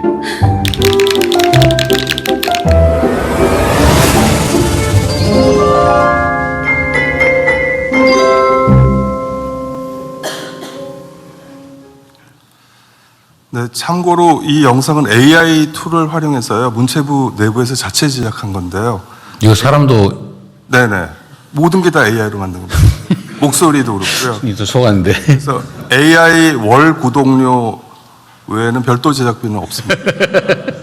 주무관 1명, 청년 인턴 1명이 나흘간 공들여서 만든 거예요. 나흘 만에 만든 거예요. 이게 지금 인물도 다 창조한 거예요. 목소리도 그렇고요. 앞으로 그럼 연예인들하고 배우들은 뭐 해서 먹고 삽니까? 그런 게 어떻게 보면 제작 현장에서 되게 위기이자 또 한 번으로는 잘 활용하면 기회일 수도 있습니다. 그래서 잘 활용하고 있습니다. 그 관광 얘기해서 그런데 하여튼 앞으로 계속 지금 관광객은 늘어날 거고 지방도 늘어날 거고 이제 관광 수지도 이 수지가 흑자가 나는 경우는 정말 흔치 않은 일인데 관광 수지가 흑자가 됐다는 건 정말 놀라운 일이네요. 그 청년 얘기가 나와서 그런데 아침에 우리 뭘 자료를 하나 보다 보니까 청년 정책에 대해서 좀 이렇게 너무 복잡하고 또는 대상자가 너무 협소하고 좀 그렇다. 그러니까 이거를 좀 쉽게 그냥 하나로 뭐 클릭하면 청년 정책을 다 이렇게 접근할 수 있게 해주면 어떻겠냐 그런 게 있었어요. 실제 우리가 가진 정책이 너무 많아요. 그거도 한번 어느 청년 담당은 원래 어느 쪽이에요? 지금 정확히는 없고 청년 정책조정실이 총리실. 총리실에서 그러니까 앞으로는 총리실에서 하는 걸로 해요. 네. 청년 정책 총괄은 일단은 총리실에서 하는 예, 걸로. 저희가 보고 이제 말씀 주신 것처럼 정책도 너무 많고 대상도 누구인지 명확하지 않는 나이만 가지고 계속 얘기를 하고 있고 해서 그 부분 좀 정비를 해야 될 것 같습니다. 그냥 자기 전에도 자꾸 얘기했지만 자기 주민등록번호나 자기 인증을 딱 넣으면 그냥 주룩 뜨게. 네. 대통령 기획처 장관입니다. 네. 그 청년 정책 관련해서 뭐 조만간에 이제 보고 드리겠습니다만은 내년 예산을 포함하여 뭐 미래대응 기금 등을 활용해서 제가 생애 주기, 성장 단계별로 종합적으로 지금 다 모든 그동안에 각 부처가 하고 있는 사업들을 좀 이렇게 체계화시키는, 그리고 또 추가적으로 더 전략적 투자를 좀 보태는 방향으로 이렇게 좀 안을 마련했고요. 전에 말씀하신 부분은 행안부가 운영하는 플랫폼을 포함하여 향후에 청년 정책을 좀 더 한눈에 보기 좋게 자기에게 맞는 정책이 어떤 게 있는지를 종합적으로 좀 제공하는 이런 것들이 이미 좀 포함되고 있고 또 예정하고 있다는 말씀을 드립니다. 그 과기부총리님이 진짜 일이 많은데 사실 이런 논란 자체가 전부 인공지능으로 다 해결할 수 있는 거죠. 예를 들면 각 국민 1인에게 하나의 인공지능 보조자, 에이전시? AI 에이전트. 에이전트. 그거를 구비해주면 네. 해결될 수 있는 문제이긴 하죠. 많은 부분들 좀 해결될 수 있을 거라 보고 있습니다. 정보를 설계할 때 누구를 대상으로 한 것인지에 대한 내용들을 좀 정리를 하고 그거를 각 정책에 태깅을 좀 해놓고 하면 훨씬 더 쉽게 작업할 수 있습니다. 그래서 이거는 이제 정책들을 좀 보면서 지금 말씀 주신 것들을 사전 작업을 좀 하고 AI가 학습해서 볼 수 있도록 하면 지금 계속 말씀 주시는 것들 정리할 수 있을 겁니다. 네. 그리고 데이터 청장. 네, 여기 있습니다. 자, 국가 정보, 그 정보를 좀 인공지능이 접근하고 처리할 수 있는 데이터로 다 전환 준비하는 거는 변환하는 것 다 돼 있어요. 아직 다는 못했겠지. 이제 설계 작업에 있습니다. 설계 작업에? 예. 한글 파일 못 읽는 문제는 다 해결했어요? 한글 파일은 지금 행안부랑 같이 하고 있는데요. 그거는 지금 기존 파일들을 지금 일부는 못 읽는다는 거 아니에요? 예, 그 뭐 별표라던가 이런 그 도안이 들어가 있을 때 그 부분에 대해서는 못 읽는 부분이 있어서 그거는 근데 최근에 기술이 좀 좋아지면서 기술로 일부분 해결하고 그 루프 속에 이제 인간이 최종적으로 이렇게 확인하는 그런 식으로 지금 일이 지금 진행 중에 있습니다. 어쨌든 우리가 좀 전 세계에서 좀 앞서서 이 시스템을 빨리 만들고 지금 이번에 제가 순방해 보니까 모든 나라들이 독자 AI 모델에 관심이 높더라고요. 그리고 대한민국 인공지능 관련 사업에 대해서 관심이 많아요. 나는 그래도 별로 관심이 없겠지 했더니 모든 정상들이 그 얘기를 해요. 그러면 그쪽의 시장 확대를 위한 협업도 해야 되는데 그러려면 우리가 준비는 잘해야 되겠죠. 우리 대부분 국가들이 이제 미국, 중국의 의존도에 대해서 굉장히 좀 우려를 하고 있죠. 가지고 있습니다. 네. 자, 그렇게 하시고요. 좀 준비 좀 잘해서 좀 그냥 이게 하기 따라서 그냥 이거만 만들듯이 내가 제일 힘든데 뭐 지원 받을 게 뭐 없나 그러면 쫙 인공지능이 읊어줄 수 있겠죠. 그 별로 어려운 거 아닌 것 같아요. 올해 이제 12월부터는 이제 모두 AI 통해서 12월부터 전 국민들이 이렇게 이용하실 수 있게 제공하겠습니다. 기대해 보겠습니다. 네, 잘 준비하겠습니다. 대통령이 통합 AI 통합 민원 플랫폼이 올해 12월부터 시범 사업이 시작이 되고요. 그리고 내년 말까지 완비가 되고 그렇게 돼서 한편에서는 그러니까 AI 국민비서가 또 한편에서는 이 혜택 알림이 서비스를 통해서 국민들께 미리미리 자신이 이용할 수 있는 정부의 서비스가 뭐가 있는가를 아실 수 있도록 하는 게 이 완비가 되는데 아마 내년 말 정도면 완비가 될 걸로 보여집니다. 그리고 이제 민원 원스톱 서비스까지 다 갖춰지게 되는데요. 우리 과기부에서 또 이 노력을 해주셔서 그러니까 독자 모델, 그러니까 우리 대한민국의 AI 독자 모델에 기반한 서비스가 가능해지게 된다는 말씀드립니다. 국민 모두에게 지원되는 AI 에이전트 이름이 국민비서예요?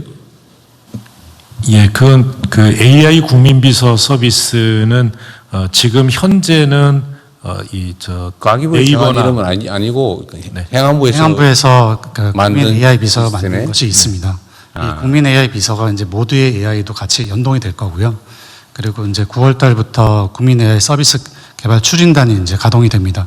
그러면 이제 사실 행안부에서 만든 국민 AI 비서 외에도 각 부처들도 각각의 이제 그 AI 에이전트 서비스들을 그 추진단을 통해서 제공받을 수 있습니다. 나중에 그 AI 뭐 이름을 짓거나 정책명 만들 때요, 이거 하나 고려해 주시면 좋겠어요. 우리가 이제 모두의 AI 기본 사회 얘기를 하지 않습니까? 근데 이게 우리의 그 건국 기념이라고 불리는 홍익 인간하고 관련이 매우 높아 보여요. 홍익 인간. 네. 널리 인간을 이롭게 한다. 근데 저는 이게 매우 중요한 개념인데, 이제 우리가 이제 어느 순간부터 다 이렇게 잊어버리고 있는 거 아닌가 싶은데, 모두의 AI 기본 사회 이런 얘기를 하다 보니까, 그리고 전 세계의 수평적인 AI 연대 얘기를 하다 보니 이 생각이 자꾸 들어요. 홍익 인간이 이게 정말 딱 맞는 개념이 아닐까? 그래서 나중에 이름 지을 때 홍익이라고 이름을 붙여주든지.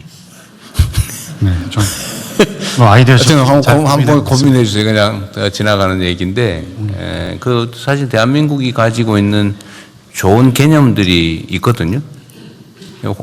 건국 이념으로 홍익 인간, 널리 인간을 이렇게 이거 잘 없어요. 그게 민주주의 이념하고도 좀 일치하는 데가 있는 것 같고. 한번 고민 한번 해주세요. 그냥 지나가는 얘기인데. 그리고 이거 내가 전에도 한번 얘기를 다른 데서 했는데, 이번에도 제가 지금 순방을 갔다 오면서 생각을 해보니까, 이번에 순방에 취재진이 몇 명이 같이 갔어요? 20몇 명 갔다던가? 네. 20몇 명 갔죠? 예, 그렇습니다. 원래는 초기에는 뭐 100몇십 명이 같이 갔었는데, 이번에는 좀 장기간이고. 내가 보기 장기간이라서 그런 게 아니고요. 돈이 없어서 그런 거예요. 그렇습니다. 이번에는 아마 요구 출장비 수준이 2천만 원을 넘었지 않았을까 싶은데?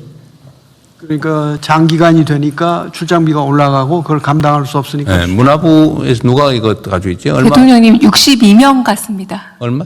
62명. 네. 얼마씩 냈어요? 고사는 좀 더 자세히 알아보겠습니다. 네. 어쨌든 2천만 원이 넘을 것 같아요. 전에 보면. 내가 왜 이 얘기를 하냐면, 이게 이제 우리가 어떤 국가 정책을 시행할 때 그 형식 논리 있잖아요. 그 형식 논리 때문에 실질을 놓치는 경우가 너무 많아요. 그러니까 이게 이제 집행 권한이 없는 비판자의 입장에서는 뭐 원론적인 얘기 이런 거 막 주장해도 좋죠. 그게 또 사회 발전에 도움이 됩니다. 그래서 집행을 책임지는 데는 조정을 해서 최적의 결과를 내야 되기 때문에 이 형식 논리에 빠지거나 이념과 가치라고 하는데 너무 경도되면 실질을 놓친단 말이에요. 이게 딱 그 사례 중에 하나예요. 뭐냐면 이게 이제 비행기 항공료를 받는 모양이더라고요. 출장한 기자들한테, 언론인들한테 너 비행기 타니까 그 민항기 타는 값을 내라. 그 돈을 받는 것 같아 보니까. 그렇죠? 그런데 이게 어차피 빈자리거든요. 그리고 국민이 낸 세금으로 운영하는 전용기고 어차피 가는데 빈자리에 타고 가는 거잖아요. 근데 왜 그걸 민항기 값을 받냐? 그럼 언론인들이 완전히 자기 이익만을 위해서 가냐? 사실 우리의 정부 활동을 취재해서 보도하는 게 정부의 홍보에 도움이 되잖아요. 그들만의 이익을 위한 건 아니란 말이에요. 그래서 비행기 값을 다 민항기 값을 쳐서 받는 게 그게 공정하고 합당하냐? 그거 아닌 것 같아요. 취재가 안 되잖아요, 사실은. 그럼 뭐 엄청나게 부담이 되고 돈 있는 언론사만 가고 돈 없는 데는 취재도 못 하고 이게 진짜 형평이 맞냐? 아닌 것 같아요. 근데 이거를 지금 아마 청탁금지법 거기다가 뭐 이런저런 규정들을 해석한 결과 같아요. 이거를 좀 체계적으로 점검을 한번 해주세요.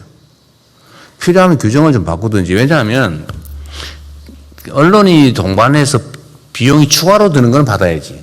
그걸 해주는 건 기부행위에 해당될 수 있는데 빈자리 타고 가는 걸 그거를 어차피 빈자리로 가는 건데 기름값이 좀 더 드나? 무거워가지고?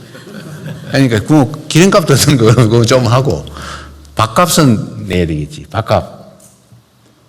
그다음에 숙박비.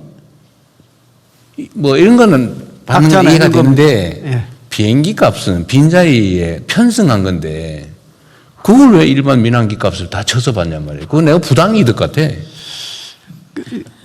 대통령님, 그런데 이제 다른 측면에서 보면은요, 언론인이 예를 들어 60명이 갔으면 되는 거 아니냐? 꼭 굳이 100명이 가야 되느냐? 그런 측면이 하나가 있을 수 있고, 아까 대통령님께서 지적하신 것처럼 이 형식 논리에 따라서 반드시 가야 되는 정부 부처 공무원이 이 공군 1호기를 아니요, 그게 아니라 공군 1호기를 자리가 남음에도 불구하고 탈 수가 없어서 왜 못 타요? 한번 허용하기 시작하면 이게 이제 숫자가 너무나 늘어나니까 아니 그래 봐야 비행기 좌석을 넘지 못하겠지. 입석은 없잖아요. 그것이 현실입니다. 그게 그렇지 않으면은 또 컨트롤이 안 되고 그게 아니 대통령 전용기에 뭐 지 마음대로 탈 수 있는 것도 아닌데 무슨 컨트롤이 안 되겠어요. 그 우선순위 정해서 타면 되지. 빈자리만큼만.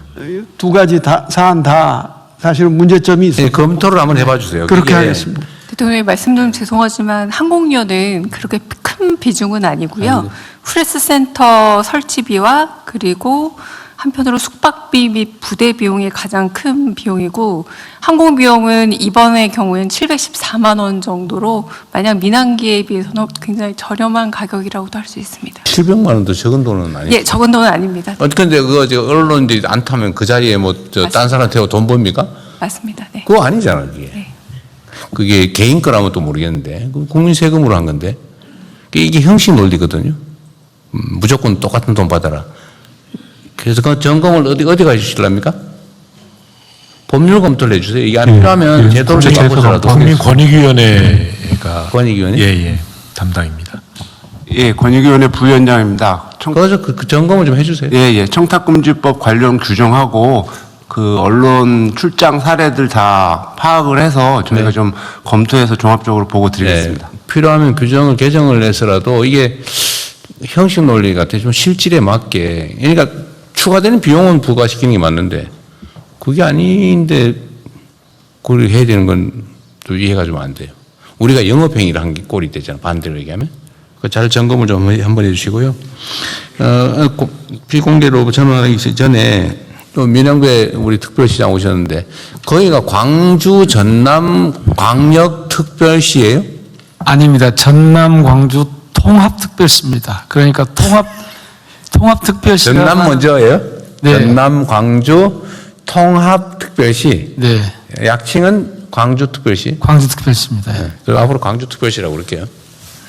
그리고 광주특별시장 오셨는데 이게 군공항에 그 반도체 공장 만드는 거 이 메가 프로젝트 사업에 광주특별시의 준비 상황은 간략하게 얘기하면 좀 제대로 진행되고 있어요? 지금 거기는 완전 무한군인 다 안 받겠다 뭐 그런다면서요? 그 부분은 근래 이제 그 정책실장께서 되게 좀 이렇게 많이 중재를 해주셔서 세 가지 선행 요구 조건이 있었고 저번에 합의된 게 있는데 그것도 합의대로 하면 되는 거 아닌가? 그래서 그 앞에 두 가지는 그렇게 되어 있고요. 마지막 문제가 국가산단을 조성해 달라는 거였습니다. 그 국가산단 규모를 아니 국토부에서는 무슨 조건을 국가 정책 시행에 해당 지역이 도움이 되면 협력을 해야지. 이거 안 해주면 나는 협조 못해. 그게 뭐예요, 그게? 그러니까 이제 뭐 아마 지역적 이해 때문에 그런 얘기를 하고 있는데 어쨌든 그 부분은 정리가 돼서 그래요? 저희 광역에서 절반 정도 이렇게 그 국가 산당 규모 문제였습니다. 그 규모 문제가 정리가 됐습니다. 예. 그럼 그 문제는 별로 크지는 않는 거예요? 제가 다시 뭐 무안군수하고 만나서 좀 상의를 해야겠습니다만은 큰 틀에서는 정리가 되어가고 있습니다. 네. 이게 그 대내외적으로 그 장애 요인이 좀 많아요. 그러니까 반대하는 쪽도 있고 방해하는 쪽도 있고. 그러니까 가능하면 힘을 모아서 이 문제를 해결해가는 쪽으로 가는 게 좋겠다는 생각이 듭니다. 그래서 저희도 준비단을 꾸렸지만 시민사회에서도 근래에 요거를 좀 뒷받침하자, 우리가 힘을 모아서 뒷받침하자 그래서 상공에 있어 대학 뭐 이런 쪽을 중심으로 해가지고 꾸리고 있습니다. 네, 이게 뭐 좋은 일일수록 또 시기 질투도 있기도 하고. 그래서 그럴 때일수록 작은 차이를 넘어서 힘을 모아서 필요한 일들을 해내는 게 중요하겠다는 생각이 듭니다. 그렇게 준비하겠습니다. 네.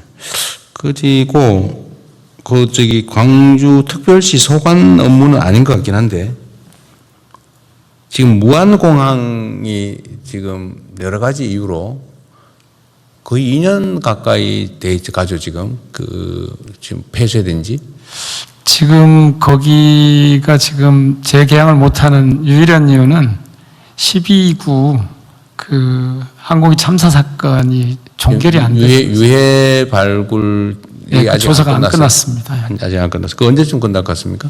그거는 국토부에서 지금 하고 있는데 뭐 조만간 끝날 거라고는 합니다만은 정확한 시점은 제가 8월 달에 뭐 끝난다 그랬던 것 같은데. 지금 유해 조사를 열심히 하고 있는데요. 그동안에 좀 특수한 상황이 좀 있었습니다. 폭염 문제가 있고 장마 문제가 있어서 뭐 문제? 폭염 문제가 있고 또 거기서 이제 수색을 하려면 수색자들하고 관련해서 또 폭염에는 또 작업 시간이 줄고 장마 야외 작업하면 안 되니까 열심히 하고 있는데 조금 지체되고 있습니다만 8월 말까지는 끝낼 수 있을 것 같습니다. 그러니까 유해 수색은 이제 8월까지 끝내면 재개항 문제는 어쨌든 일방적으로 할 수는 없고 유가족들 그렇습니다. 피해자들하고 좀 협의가 돼야 되는데 그 유가족들이나 피해자들의 의견은 존중해야 되겠죠. 근데 거기 입장은 대체로 어떻습니까? 그거는 그분들도 뭐 유해 수색하고 관련된 게 끝나고 나면은 정부 정책에 대해서 이제 협조할 의사를 가지고 계시고요. 그리고 유가족하고 협의가 돼서 재개항이 결정이 되면은 또 이래 안전장치도 해야 되고 사전 점검도 해야 되고 이러는데 한 5, 6개월 정도가 소요될 걸로 지금 보이고 있습니다. 이퀄라이저? 예. 이퀄라이저라 그랬나? 그게 뭐지 이게? 예, 맞습니다. 이퀄라이저. 그 이퀄라이저를 이제 철거하고 다시 재설치해야 개항을 할 수 있는데 지금 이퀄라이저는 손상 상태로 그대로 보존되고 있죠. 지금은 그런데요. 그거는 조사가 끝나는 대로 수색이 끝나면 아니면 조사가 끝나면 조사가 끝나야 할 겁니다. 조사는 언제 끝납니까? 아니요, 그거는요. 수색은 지금 8월 말까지 끝나는 걸로 돼 있고요. 조사는 사고가 어떻게 났냐? 조사하고 관련해서는 사실관계는 이미 확인이 됐고, 그럼 사실관계를 바탕으로 원인이 어떻게 되느냐하고 관련해서는 정부에서 할 수 있는 건 하고 블랙박스하고 관련되는 건 지금 외국이 지금 이미 하고 있고 구체적으로 더 필요한 거는 국내에 용역을 맺어가지고 지금 조사를 할 그런 일정으로 있습니다. 그래서 이게 뭐 조사가 완전히 끝나는 여부하고 모항 이렇게 재개항 여부하고는 조금 분리해서 생각해야 될 것 같습니다. 근데 제가 보고받은 바로는 그 유가족들 입장이 이 사건에 대해서 아직 누구도 책임을 지지 않고 있다. 그 책임은 여러 가지가 있긴 한데 그중에 형사 책임과 관련해서는 도대체 뭐 기소된 사람도 한 명 없고 또 납득이 안 된다 이런 주장을 해요. 근데 검찰의 입장은 항공기 사고조사위원회의 결론이 나면 처분을 하겠다 이런 입장이라고 하더라고요. 검찰청 나왔나요? 오늘 휴가여서 나오잖아요. 아, 휴가 갔어요? 그 경찰들은 아마 알고 있을 것 같긴 한데. 예, 지금 경찰에서 지금 수사는 거의 마무리 단계인데요. 검찰하고 지금 협의를 하는 단계인데 검찰에서는 그 항공철도 사고조사위원회의 그 원인까지 같이 이렇게 나와야만 이렇게 이제 그걸 보고하겠다 그런 입장인 거죠. 예, 그렇습니다. 그게 뭐 그렇게 틀린 입장은 또 아닌 것 같고. 그게 종결이 안 되면 수사 결론이 안 나고 수사 결론이 안 나면은 유가족들은 동의하기 어렵다. 뭐 대체로 이런 상황인 것 같아요. 예, 대통령 제가 사실은 당선된 직후하고 이 시장 직무를 시작한 이후에 각각 그 유가족분들을 뵀습니다. 뵀는데 지금 말씀하신 딱 그대로입니다. 그러니까 이 사건의 진상이 뭔지 하고 이걸 누가 책임질 거냐, 이 부분이 정리가 되면 뭐 협조할 생각을 하고 있는 것 같습니다. 그 항공사고조사위원회의 소속을 지금 국무총리실로 바꿨잖아요. 국무총리실로 바꿨는데 그 조사 결과가 언제쯤 나올지는 예측 불가예요? 예, 지금 이미 진행 중인 게 있고요. 그리고 지난번에 또 현장에 가셔가지고 대통령님께서 이거는 유가족이 납득할 만한 전문적인 객관적인 판단이 필요하다 그래서 해외 전문기관에 필요한 부분은 지금 용역을 맡기려고 하고 있습니다. 그래서 용역 결과가 확정이 돼야 그게 그러면 너무 오래 걸리는데. 지금 그 이퀄라이저 지금 물론 유족들의 입장은 충분히 이해하는데 그 지금 뭐 시신 수습도 좀 엉터리로 하거나 부실하게 돼서 지금도 파면 나온다는 거잖아요. 지금 흔적들이.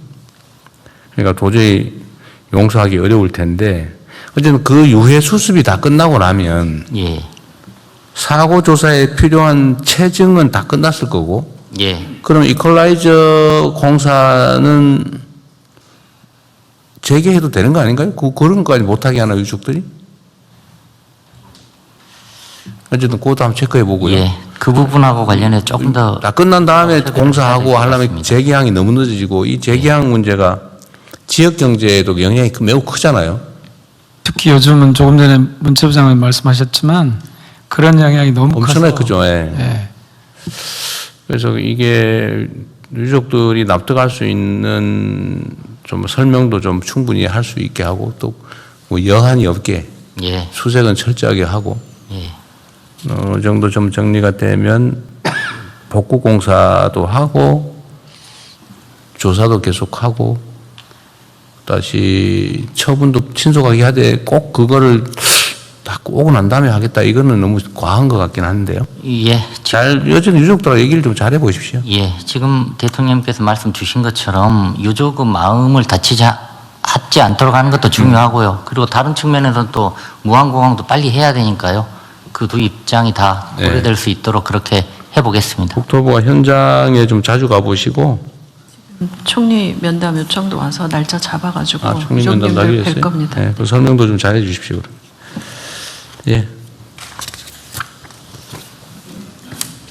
실시간, 국민 여러분들 실시간 보내주신 의견을 듣는 시간인데요. 국무조정실장께서 국민 의견 소개해 주시겠습니다. 실시간으로 오늘 또 국민 여러분들께서 여러 가지 의견을 주셨습니다. 먼저 모두 말씀 중에 형소법 개정안 관련입니다. 우리 승님이 경찰은 누가 견제하죠? 이런 의견을 주셨습니다. 그리고 다음으로는 순방하고 관련해서 가래떡님이 가성비 외교 굿이라는 의견을 주셨고요. 언제나 꿈님은 대통령님도 휴가도 가시고 좀 쉬엄쉬엄 하세요. 이런 의견을 주셨습니다. 그리고 다음으로는 중동전쟁 관련해가지고 토트님이 주유비는 왜 안 내려가는데요? 라고 하셨습니다. 주유비 요새 조금씩 내려가고 있잖아요. 근데 뭐 지역별로 차등이 있고 해서 지금 1,860원대? 그 정도죠? 1,870, 80원 정도 합니다. 1,860원?